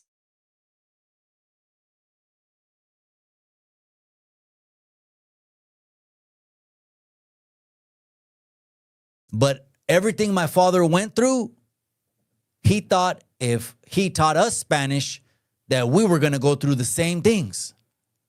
And that's gacho, man. Back then, you would get paddled. I know this kind of sounds like a pendejo word, but it's paddled. You would get paddled if you spoke Spanish in school. That's just the way it was. You couldn't speak Spanish. The Chicano walkouts of the 60s were trying to get us higher education, trying to get us equal treatment, not push us out to Vietnam, Chicanos I'm talking about, and also try to push for bilingual English. So it's funny because nowadays, a lot of us don't really want to identify with our culture anymore. I'm just going to keep it a buck. A lot of us fake the funk on the internet, brown, but you're embarrassed of the brown.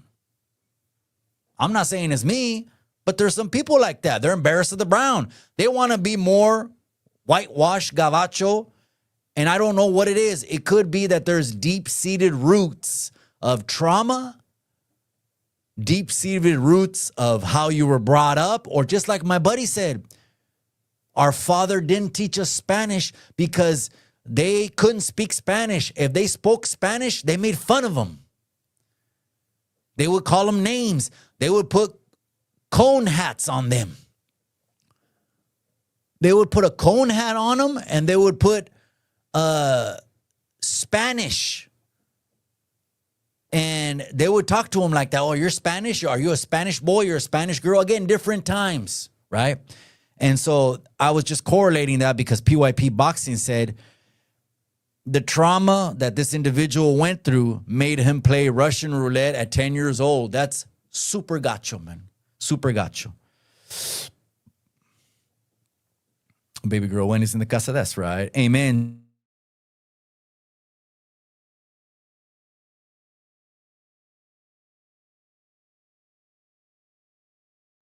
That's right. I must be one of the ones that, and I'm not trying to take all the credit, but I did start calling it the Chicano flag.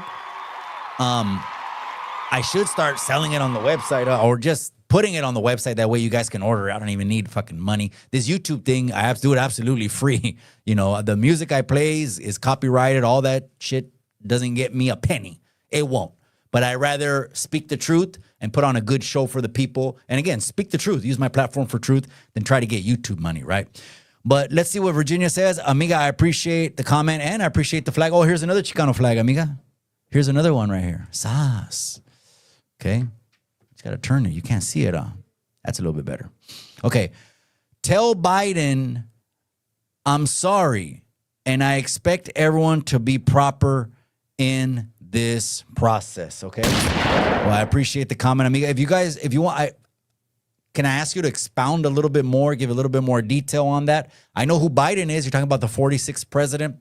Yeah, the 46th president was a whole Democratic Congress. And in those 4 years, we really didn't see any kind of progress at all. I mean, we didn't see anything when he left office. I'm just speaking facts. I'm not saying I like this guy. Whatever we're talking about at the current topic, I'm just going to speak facts about it. It don't matter who it is or what it is. Or it really don't matter if I offend someone, because the truth is the truth, whether you like it or not. There's only one truth, right? There's your story, there's his story, and there's the truth. He left us in a bad economy almost, and I'm a numbers guy, right? Again, I'm in the housing industry. He left us almost at 10% record inflation. He left us at 8% unemployment, amiga, 8%. And when I talked to La Raza going into 2024, the almost 95% of the Raza agreed that the number one issue for us as a Raza is the economy. Because when we can prosper, our families prosper. If that makes sense. When we can prosper, we thrive. Then the man doesn't have to work 3 jobs. The woman, the single mom, doesn't have to work 3 jobs to take care of daycare. Daycare is just one job. The whole job goes toward the daycare bill. Second job goes toward more bills. And the third job goes toward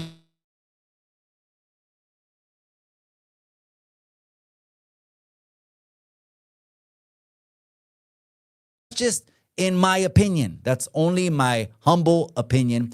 A lot of people could say, well, Mikey, immigration should be the number one issue. Okay, I get that. I do get that. But when are we going to unite enough to be able to get enough political power to really get in a position where we can make immigration the forefront issue? Man, we're more divided than ever right now. Caller, you're live on Chicano 2. Mega Man is in the house. What you got to say, cabrón?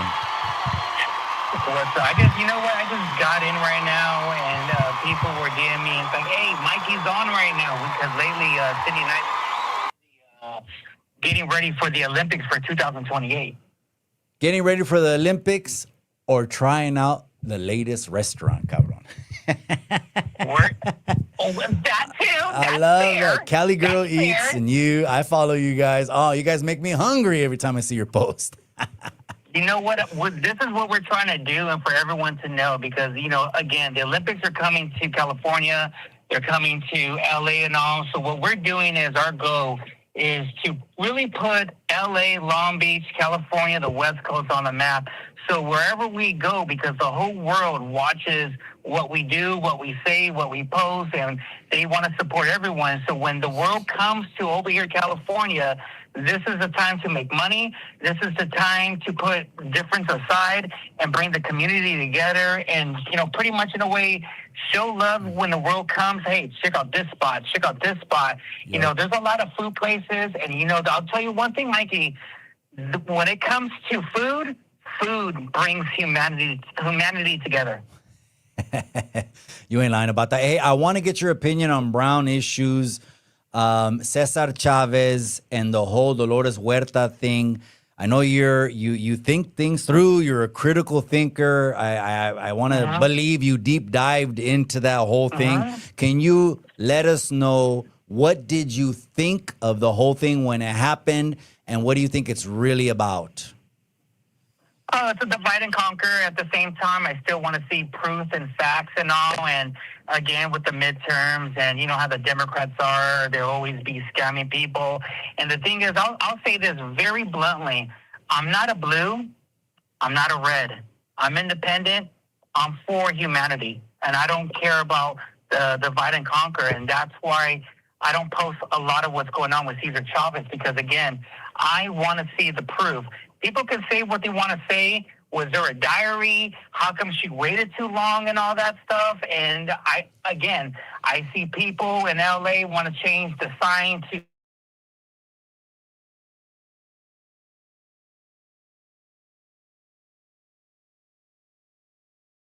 and then to me, it's like, I'm not going to entertain that type of stuff because, again, it's a divide and conquer tactic.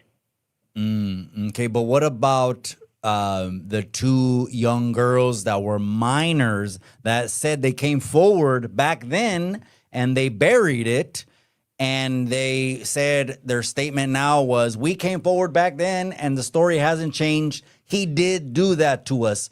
What do you think about that? Well, a lot of people are going to be silenced, a lot of corruption, and, when you think about it, who's really in charge of all that? How come the women are being quiet? To me, you see what's going on now. Iran, you see what's going on with all these problems. All these problems, even with Cesar Chavez and all this, it's them boys. It's them boys. You know what I'm talking about? It's them boys. Okay. That's why you see a lot of problems that's connected to this ethnicity, this culture, this country. Everything in the whole world is surrounded by them boys. So I wouldn't be surprised, Mike and Chicano Steve and everyone else, that Israel was involved with all the situation was going on, because the Democrats work for them boys, the global elites, and they want to do a divide and conquer because they want to collapse the United States, so for the global elites to take over.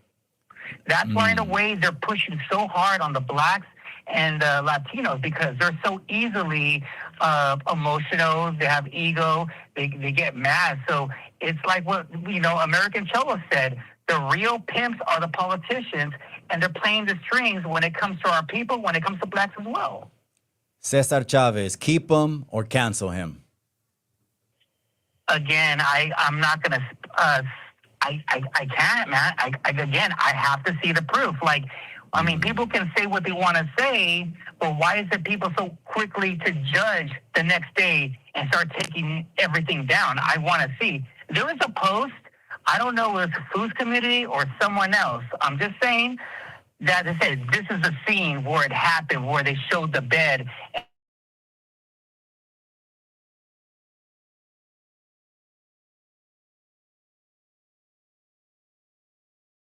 Midterms so Democrats can take over, or again, how come you weren't speaking that shit now? Because again, the news, the channels and everything, they're all owned by the elite, so they want to push a certain narrative so people can be more hating on each other for a divide and conquer. I guess everyone's pretty much in a way awake, Mike. We see how the sausage is made. We see everything now, and that's why I don't want to entertain it.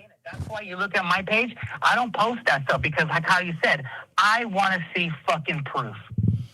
Mega Man's in the house, man. I appreciate you, cabrón. Gracias for calling the podcast. Always insightful, and I gotta have you over. You and Cali Girl Leads one of these days. We gotta plan that out.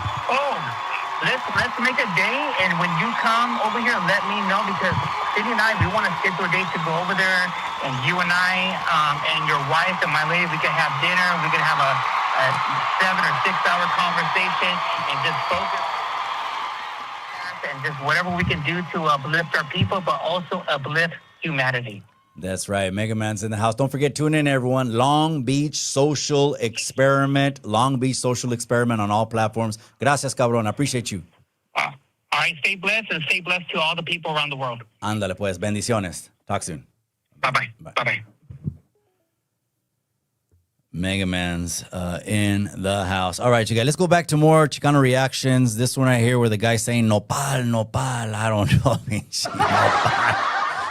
The guy's putting a camera in his face. Nopal, nopal. Oh, man. Well, let's see what's going on here, you guys. You want me to react to this video? Why not? This is Chinga la Migra protest. This guy looks like a pinchy dancing horse a la chingada. Was that like a dancing horse or what the?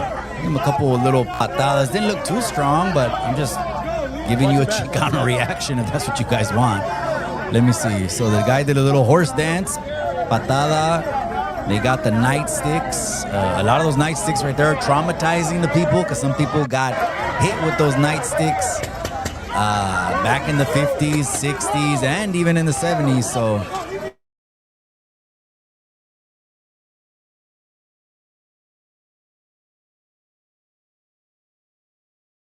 I think you guys sent me one more clip. Hold on. Was it? Yeah, this one right here. Oh, this is not the Chinga la Migra protest. This was no kings. No kings, no kings. Don't be flinching at her, bro. Don't be flinching at her. Don't be flinching at her. Little confrontation going on. Oh, he comes in, pushing, shoving. Okay. It's, I mean, what are you going to do? You want to go up to the cop? Look, let me tell you the truth, man. Let me tell you the damn truth about this right here. Okay. Let me tell you the truth about this, okay? Let me react over to this one. I have a little bit more to say about this, okay? If you go up to the police, because I don't know anyone. Again, I come from a generation where when the SWAT team, the Batarang came out, and they went 1, 2, boom, and they came in. The jig was up. We were up. Some of us would try to jump out the windows or whatever. They would even catch us from running away, and the jig was up. So I come from a different generation, right? We were just going to go in there. We're going to do our time, keep it pushing, and you couldn't even tell on the police, right? But nowadays, people are making it real popular with these videos because I think they want to go viral. If you go straight up to the police and then wonder why you get a cap in your ass, it's really no surprise, man. Mark Salinas, PYP Boxing, my brother from another mother. How are you? Good, man. I just wanted to say something really, really quick. It's been on my mind since the whole Chavez thing went down. Jose Maria de Leon Hernandez. He is the leader of Little Joey La Familia. Great rock and roll guy in the 1970s, 80s, and 90s. And he was a big activist, huge Chicano. A lot of people know who Jose Maria is. He's Little Joey La Familia, a big music band in the Tejano genre and in the 70s, Chicano rock and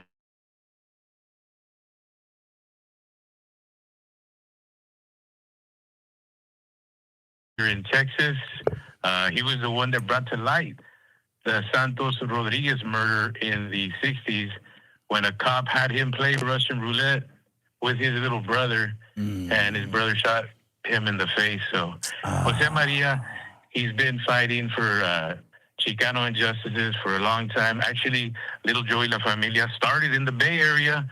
They're from, Texas, but they used to jam in the 60s in San Francisco. You ought to look them up. They're very, very famous Tejano group. But yeah, man, Little Joe, if we're going to be canceling Cesar Chavez, maybe we should consider putting his name on some of these schools. very underrated as fighting for injustices, especially legal matters. And the Chicano movement made a lot of corridos for Officer Longoria and Three Rivers. Did a lot for Santos Rodriguez. He had a name. They named a park after him in Dallas because of Little Joe. So I would say if we're going to have to change it, let's change it to Little Joe. You know what? I'm going to say this. Well, you're from Salinas here, but I know you're in Texas now. I was born in Salinas. But I spent most of my life here in Texas. As a child, I spent every summer in Salinas. Yeah, I got family. I got relatives, a big family in Texas. About 15. Yeah. Can you hear me? Yeah, I can hear you. Good. Hey, I was going to say this. A lot of people didn't know this, cabron, and just tell me if I'm right or wrong, or I don't know if you know, but, people say, like, the Chicano moratorium, they say, the 50s and 60s when the Brown Berets formed, that Californians had it bad, but I actually say Chicanos in Texas had it a whole lot worse. Do you know what the Texas Rangers used to do to us? Yeah, well, I'm from the border, so I'm very familiar with it, and there's a historical museum here in the Rio Grande Valley, Texas, over in Edinburgh, where the Rangers used to, do a lot of cruel stuff to Tejanos here who lived here for generations. They lived here when it was, man.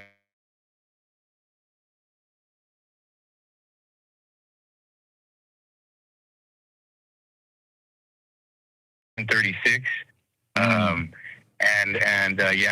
After it was the Republic of Texas, all of a sudden Sam Houston and them kind of turned on us.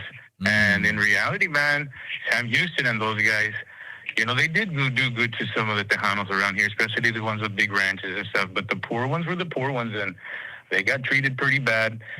And there was a lot of lawlessness because, the border here, sometimes they'd even go to Mexico and treat people bad. There were Rangers. Who was going to tell them anything? Yeah, back then they were big, Yeah, they were the big dogs. The Texas Rangers were like, man, it's like, could tell? There's a museum down here where it's called the Hidalgo County Museum in Edinburgh, Texas. You got to look it up. They have in there where they used to hang people. Yeah. Do all kinds of stuff. They even enslaved some of them. A lot of them worked for peanuts and really didn't make much, even up to the 1920s and 30s. I mean, Texas is known to be bad, man. I mean, shit, they didn't even change their prison rules until the 80s. Somehow they forgot slavery was not around anymore and they couldn't use free labor out there. Yeah. I heard about those stories with the Texas Rangers, and I'm like, you think nightsticks and calentadas are bad? No. The Texas Rangers were like their own law. Like, they were the big dogs, and you couldn't tell them anything. And again, it was just a whole different time. But when people say California, Chicanos had it bad, I'm like, not as bad as Texas. Texas had it the worst. Texas had it really bad, They had it bad. They had it bad. Hey, well, for a long time, I mean, whites ran everything here. It's the South. It's still considered the South. And you had a lot of rich oil men here who had a lot of money, and they had a lot of land that they took as well from people who lived here. Like I said, before 1836, it was Mexico. So some of these guys just had their land taken from them. There was nothing they could do if the Rangers came and took it. Exactly. Hey, real quick before you go, I spoke on, was it Monday? I think I spoke on, yesterday, Monday. I spoke with Jorge Maravillo's mom. Yeah, I spoke. Yeah, I spoke with his mom. Yeah. She called me up. And I was like, hey, just.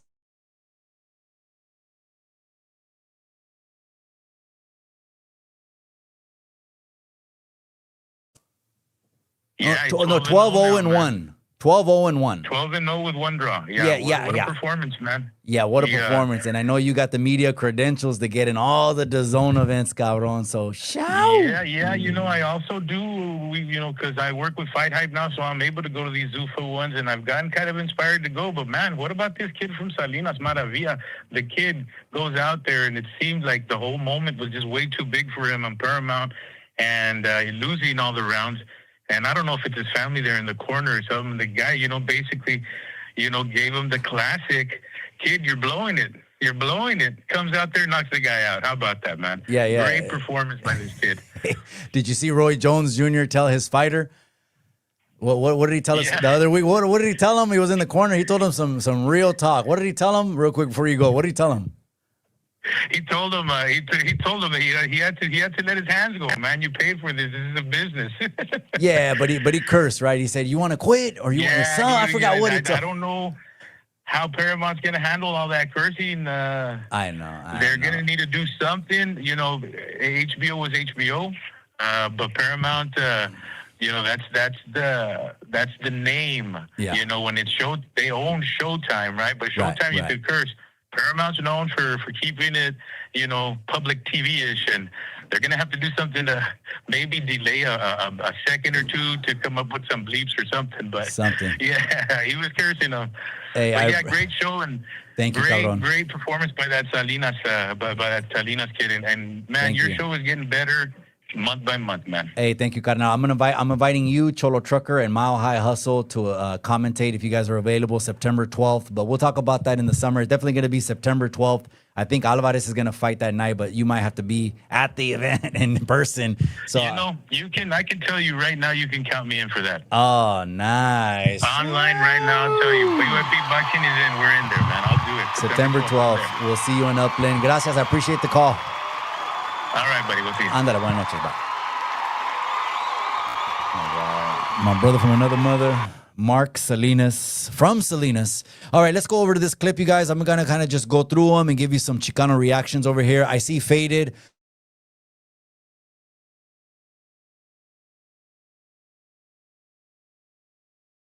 LA, Midtown LA is definitely in the pinche casa. Shout out to all the raza, man. All right, so anyways, so we got this clip right here, went viral. It's a comedian. You guys want me to react to it? Let's make it a 2-minute reaction and let's get straight to it. Why not? Is it too early for a wife who had her spouse unalived? 7 months ago on the 13th, it'll be 7 months. Is it too early to go ahead and make videos of her? Some people say yes. Some people say no. Some people say, well, if it was someone putting on blackface, it would be the whole other thing. I don't know. I'm looking at the video. He's a comedian, so he's going to make you laugh. It's like, okay, this is supposed to be Erica Kirk. I don't know. Some people also say this makes me sick to my stomach. I can't believe this man is even doing this. We can tell is pretty blatant that he's trying to mimic Erica Kirk. I don't know. I will say this about it, though. If we're going to be equal across the board, I don't want to see the internet erupt. Not one pinche time do I want to see the internet get their panties in a bunch. If this happens to someone else, this could even happen to someone of brown color, of brown care. We're talking about, this is a brown channel. We're talking about brown issues. That's going to piss a lot of people off. But if this doesn't, burst your bubble, boil you, then let's just keep it an equal playing field and that no one is off limits, okay? That's all I'm going to say about that, okay? You thought I was going to spend too much time on that? Nah, I'm going to spend more time on that than it is, all right? Let me see. What are you guys talking about? Let me see. You guys send me things about fraud. You guys want me to talk about fraud? We talked about the Cesar Chavez thing. All right. Here we go. Well, someone else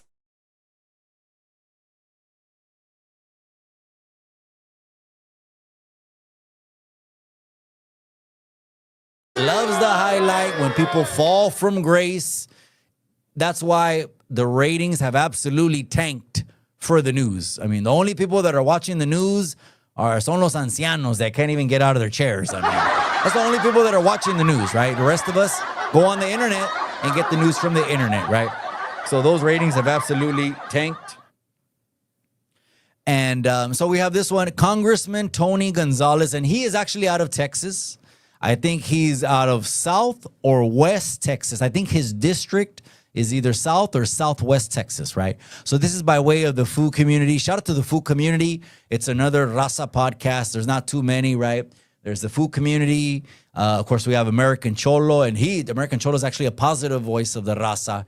I will point out when it's positive and the rest of it is just entertaining. There's really just kind of two categories. The way I see raza podcasts, it's either positive or it's entertaining. And if it's both, even better, right? Hopefully I'm a little bit of both to you.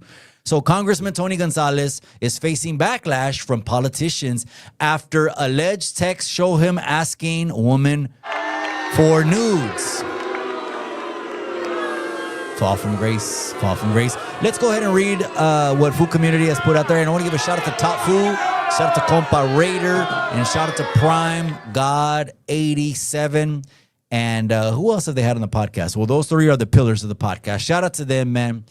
Congressman Tony Gonzalez is facing fresh backlash after the San Antonio Express News reported that newly surfaced 2020 texts allegedly show him repeatedly asking a campaign aide for nude photos and sex while she was working under him. Gacho Street. The message reportedly involved his then political director, who the paper says rejected the advances, making the controversy even more serious because of the power imbalance.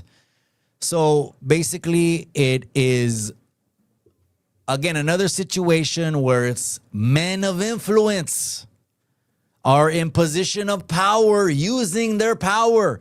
Now, I had Carol Adeza. We already know she's the lady of Chicano Street, right?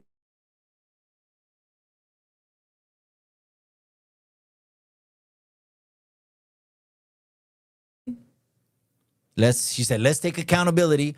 A lot of women are also attracted to men of power. So I'm certain there has been those situations where it has been not probably, 1 out of 10, 2 out of 10 times, but it has been the lady or the female to make the advances. 8 or 9 out of 10 times, it's going to be the male, 9 out of 10. And then 9 out of 10, it's a powerful individual who uses his power to enhance the fact that he's a creep, that he's a weirdo, right? So let's keep reading.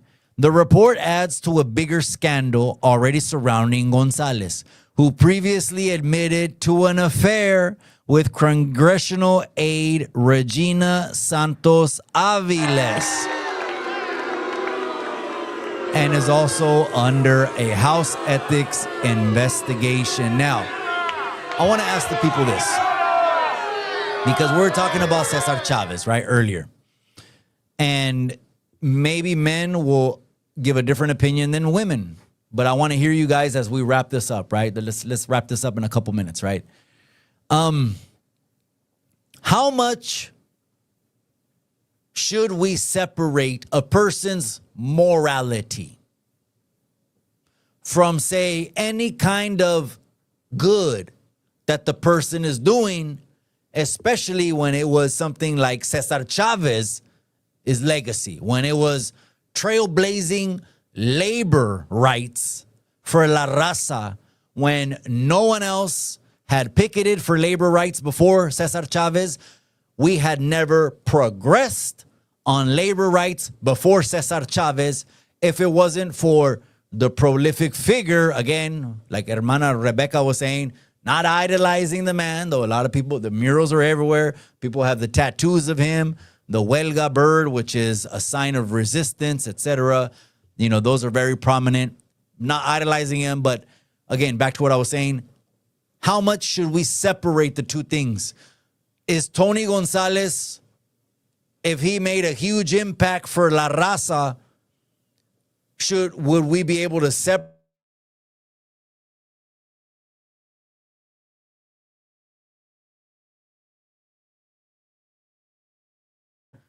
Is a one-woman man. I think a man of many women is two things. One, a man that's low value.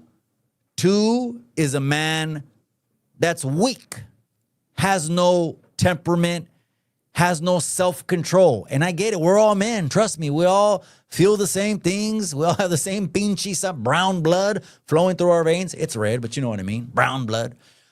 We're all subject to the same things. How much should we separate the things then? We have this man, fall of grace, but on a whole larger scale, we're talking about Cesar Chavez at maybe the first third part of the show.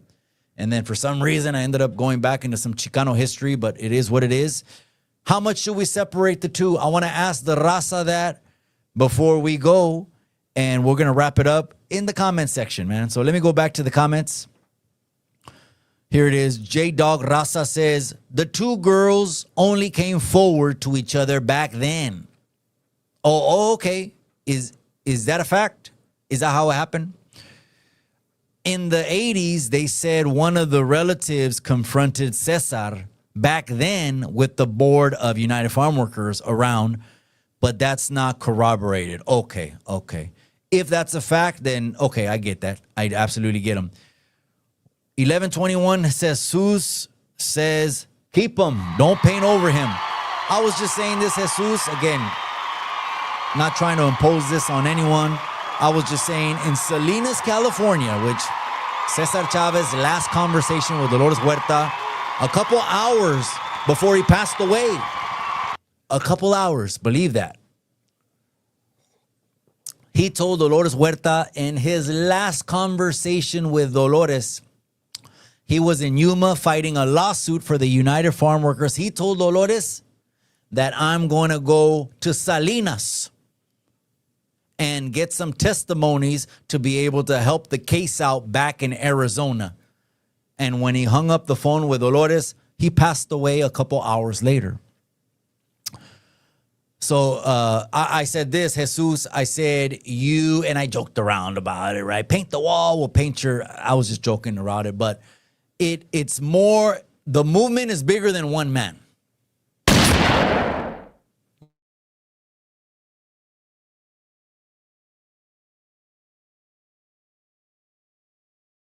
And if it did happen to Dolores, it's a damn shame. It's an absolutely damn shame. And I want justice for anyone that does that because, well, I have daughters, you know, but the man has passed away and it seems like we're never going to find out. And just like the hermana Rebecca said, I know why I'm calling her hermana in the plight, the struggle, hermana Rebecca. I don't know if we'll ever find the truth out, to be honest, but Jesus says keep them. Salinas says keep them as well. All right, last comments, you guys. Drop the comments. We're going to read the last comments of the night. People who know them said it came, though, after Cesar's death. There will never be proof or due process. Many are dead. I'm just saying, I also said this. If we don't draw a line anywhere, that means the cancellations, okay? Then they're just going to take care, they're going to wipe away all Chicano and Chicana people of influence. I want to say this, Cesar Chavez is our Martin Luther King. Name me another Chicano that has done more for civil rights, Mexican-American civil rights, than him. You're going to say Jorge Gonzalez. Oh, absolutely, absolutely. You know, he came up with the what is it called? Administration for Justice, something like that. And he was pushing La Raza Unida party. It was going to happen until the Chicano moratorium happened. And then they went to Laguna Park, and we already know what happened there.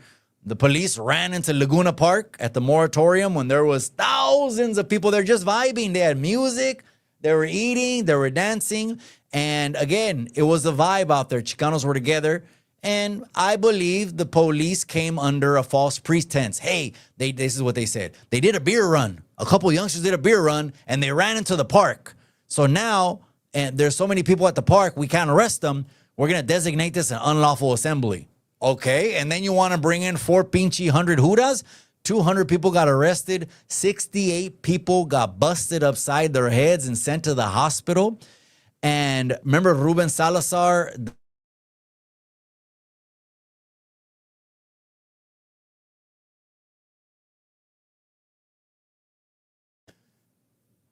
This police officers shot a grenade launcher. I want to say it was some kind of canister gun. I don't know what it is. It's a smoke gun, a canister gun, oh, something, ¿verdad? It threw tear gas. Maybe it was a tear gas gun. This officer came to the bar. He pointed it inside the bar and he shot, okay, a canister of pinche humo. And as soon as it hit Ruben Salazar, he used to be a professor at a high school. He went to cover Jorge Gonzalez rally in Denver, Colorado one time. And from there, he became a civil rights activist for Chicano movement. He said he couldn't hold back anymore. It was burning inside of him. And from a journalism job, it turned into representing La Raza and trying to get us advancing in society, right? He did a big part. He shot that thing in the bar. As soon as it hit Ruben Salazar in the head, it said it dismembered his head. Dismembered his head. That's a sad and tragic event. One thing after another. Then the Jorge Gonzalez, La Raza Unida party ended up fading away. And the influential Chicano leaders ended up joining the two-party system. They just said, you know what we're going to do? We can't seem to unite because La Raza, we're always at each other's necks. We're always grabbing pinche fierros like this and sas. And once we see someone brown, we always want to hold them down. You know what I mean? So they ended up just all the most influential Chicano leaders, right? Jorge Gonzalez, Tijerina, Cesar Chavez, but, you know, they gravitated toward the Democrats. And even right now, Dolores Huerta, she's heavily special interest. I mean, I'm not trying to burst people's bubbles, but if you want me to tell the facts, special interests drive Dolores Huerta. I'm just telling the truth. It's just, those people can't say what they want to say. Everything is scripted, PR. You're such a powerful figure. You're worth hundreds of millions of dollars. Dolores Huerta is worth over $100 million. That's a fact. That's why I say she's probably the most powerful Chicana still alive. And wish her a happy birthday, cabrones. In 3 days, it's her birthday. Wish her a happy birthday online. I started following her on Instagram. Ruben Salazar caught a canister in the head.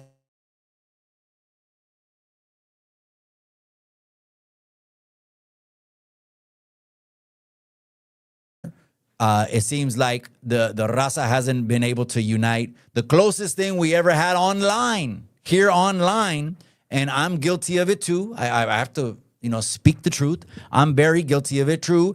Talking down on it. It's just the tribalism, and I actually called his show one time. I called the American Cholo Show, and I apologized to him. And I said, you're one of the few voices that was positive on the internet, and here I am being a stupid pendejo. You know what I mean? Not recognizing that you're one of the few positive people on the internet. He had the closest thing to La Raza Unida party on YouTube. And maybe it's not too late, man. Maybe I need to reach out to American Cholo and get him back on the phone and say, you know what, man? Let's give this thing one more, the old college try. And whoever wants to hate on it, get the hell out of our way, because the real Raza in the community wants to advance. The fake Raza on the internet just wants to talk shit and hold us back, man.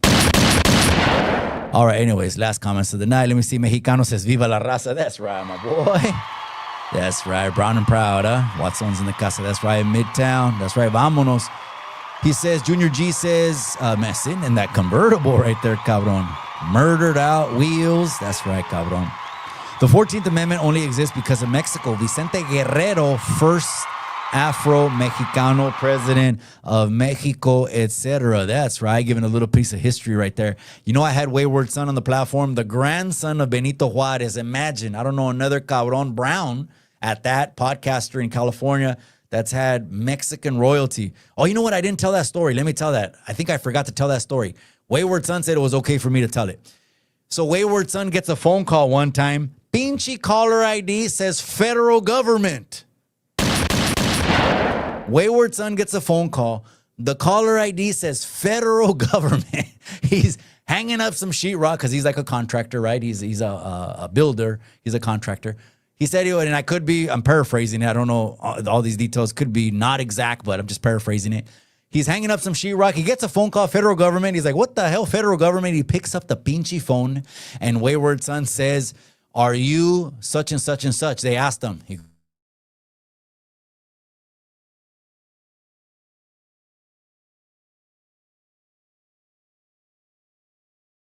He goes, can we meet? We want to meet you tomorrow at 1:00. It's very important.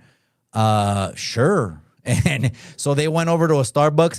He said they presented to Wayward Son unos papeles, unos documentos. When you come from like a president or it's like coming from a royal family, like in England, they presented up something in a glass case or something like that said, this is for you to have a token of being the grandson of a sitting Mexican president on behalf of the Mexican government. When he told me that story on a live, I immediately grabbed the tequila, poured it, and I'm like, this one is for Benito Juarez. I feel like if I don't take this shot, I'm not Mexican. I took a shot, maybe two, when he said that, man. I was like, whoa, that was crazy. You ain't seen proof, Mega Man. Then it's keep Cesar Chavez. It's in your argument. Okay. Nopal. That horse is a trained horse. That dude trampled with the kid with the horse. Damn it, man. Yeah, I saw that the guy was, the horse was dancing or whatever. I'm not saying it's right. I'm not saying it's wrong. No, man. Anytime someone gets hurt, it's a bad thing. It could be my son or my daughter. I don't want my son or daughter to get hurt. That's why I don't laugh at certain shit, because what goes around comes around. You want to laugh at someone getting smoked? It was crazy. And again, this has nothing to do with politics, but, I played the Drewski clip real quick, and it was Charlie Kirk, The dude caught a bullet in the neck. Again, there's a lot of theories. Oh, that didn't happen. Oh, he's still alive. Or he's on an island with Tupac. Or I don't know, man. You guys are saying all kinds of crazy. Or Epstein's alive. He's on Epstein Island. Or he's in Israel. I don't know what you guys are saying, but I'm just saying is this. If it's true and he caught a bullet in the neck, that's gacho shit. I don't laugh about that, man. I don't give a shit. Who you vote for is none of my business. That's just like who do you go to bed with? That's none of my business. That's just like how much money you have in your bank account. Again, none of my business. And I come from a generation where we didn't give a shit who you voted for. But now it's like, who'd you vote for? Did you vote for Trump? Did you vote for Harris? Did you vote like, hey, calma tu pedo, güey. Are you the fucking buzz killer of the party or what?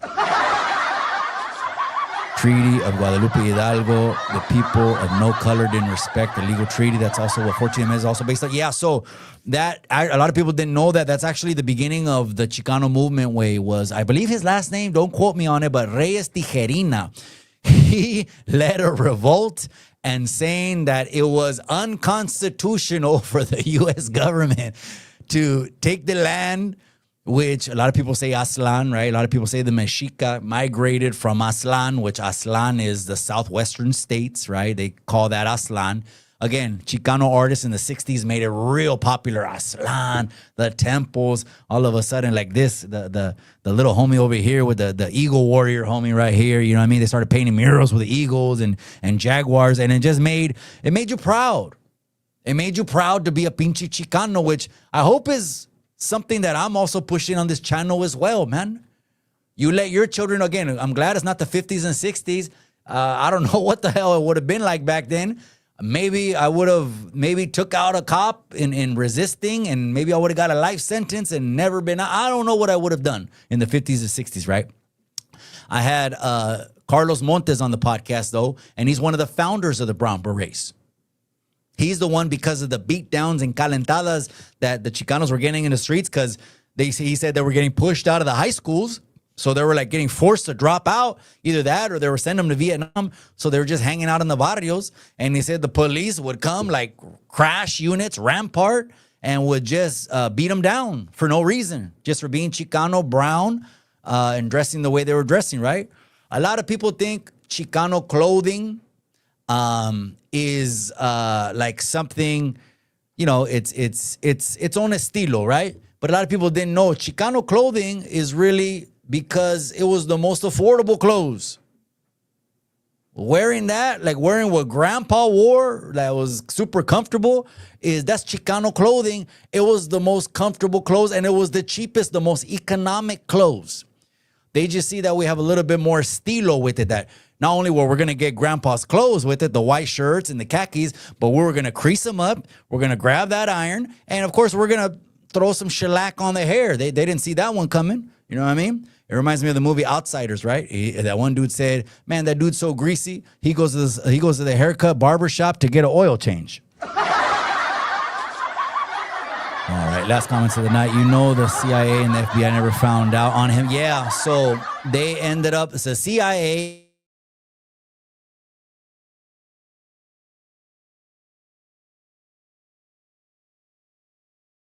for justice. See, I knew I could remember it. The one that Corky Gonzalez started. It was called Crusade for Justice in Denver, Colorado. But after the moratorium, they held a convention, and Corky lost. The first chairman was a guy named Gutierrez. I think it was Jose Angel Gutierrez. And after the moratorium, they were planning to do their first convention, and it never happened. O sea, the police won. I mean, if you want to just keep it a buck, the police won, man. They broke it all up, and everyone just started assimilating into the Democratic or Republican Party. Back then, it was mostly the Democratic Party. Now, a lot of Mexican conservatives are in the Republican Party because, again, don't get mad, but if you want me to speak facts, I will.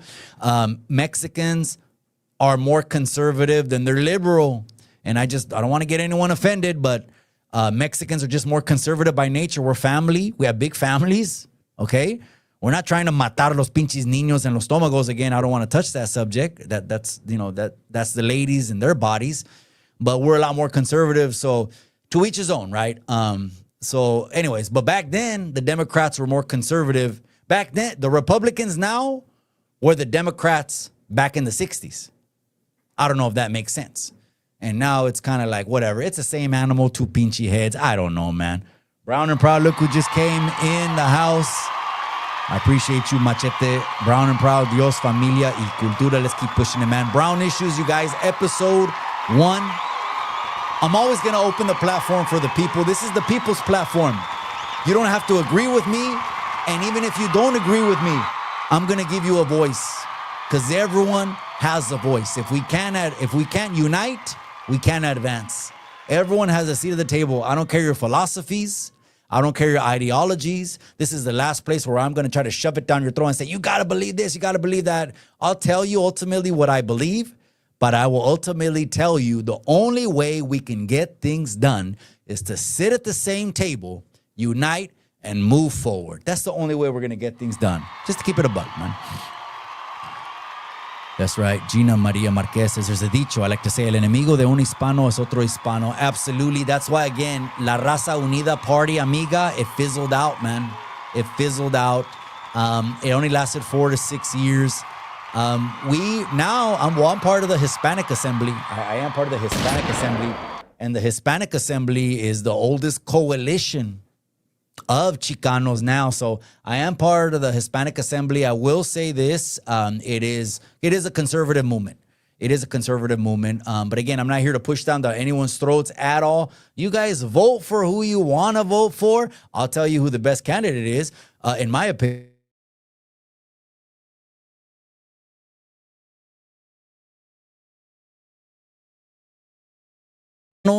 We have more backbone than that. Don't be on the fence. Don't be wishy-washy. But if I really had a magic wand and I could do something to Chicanos, it really would be to unite the people, man. It really would be to stop all the bickering, unite the people, and look out for our own interests. Because if we don't look out for our interests, who the hell is going to look out for our interests then? You tell me that. All right, last comments of the night, you guys. Dogs, 14 is in the casa. That's right. I see you, cabron. I appreciate you. Stockton's in the casa. That's right. Stockton, the 209 is in the house. Brown Issues, episode number 1, you guys. Gracias for tuning in. Live on Chicano Tube. Live on Chicano Street. Just remember this. Brown is beautiful. Viva la raza. Si se puede. And dale duro, cabrones, puro pa' adelante, no mentalities, no excuses at all. Move forever forward. It's going to be like that all the way until the casket drops, all right? Gina Marie Marquez, I appreciate you guys. All right, you guys, I'm out. I'm going to tap back in with the Familia live on Chicano Street. We'll see you guys on the next episode. Do me a favor, though, if you can share this live to get a little bit, to let people know more about the conversations you like to listen to. You can share the live. You can hype the live also as well. This is not monetized. I don't care about money. I really care about brown issues. That's all I care about is the brown people. I'm going to do that until the casket drops and I'm gone and in the grave pushing up daisies, gente. I'm out. I'll see you on the next episode. Dan, 7882, last comment of the night. He says, ¿vamos a darle a toda madre o va a ser un desmadre? Gente, with that, I'm out.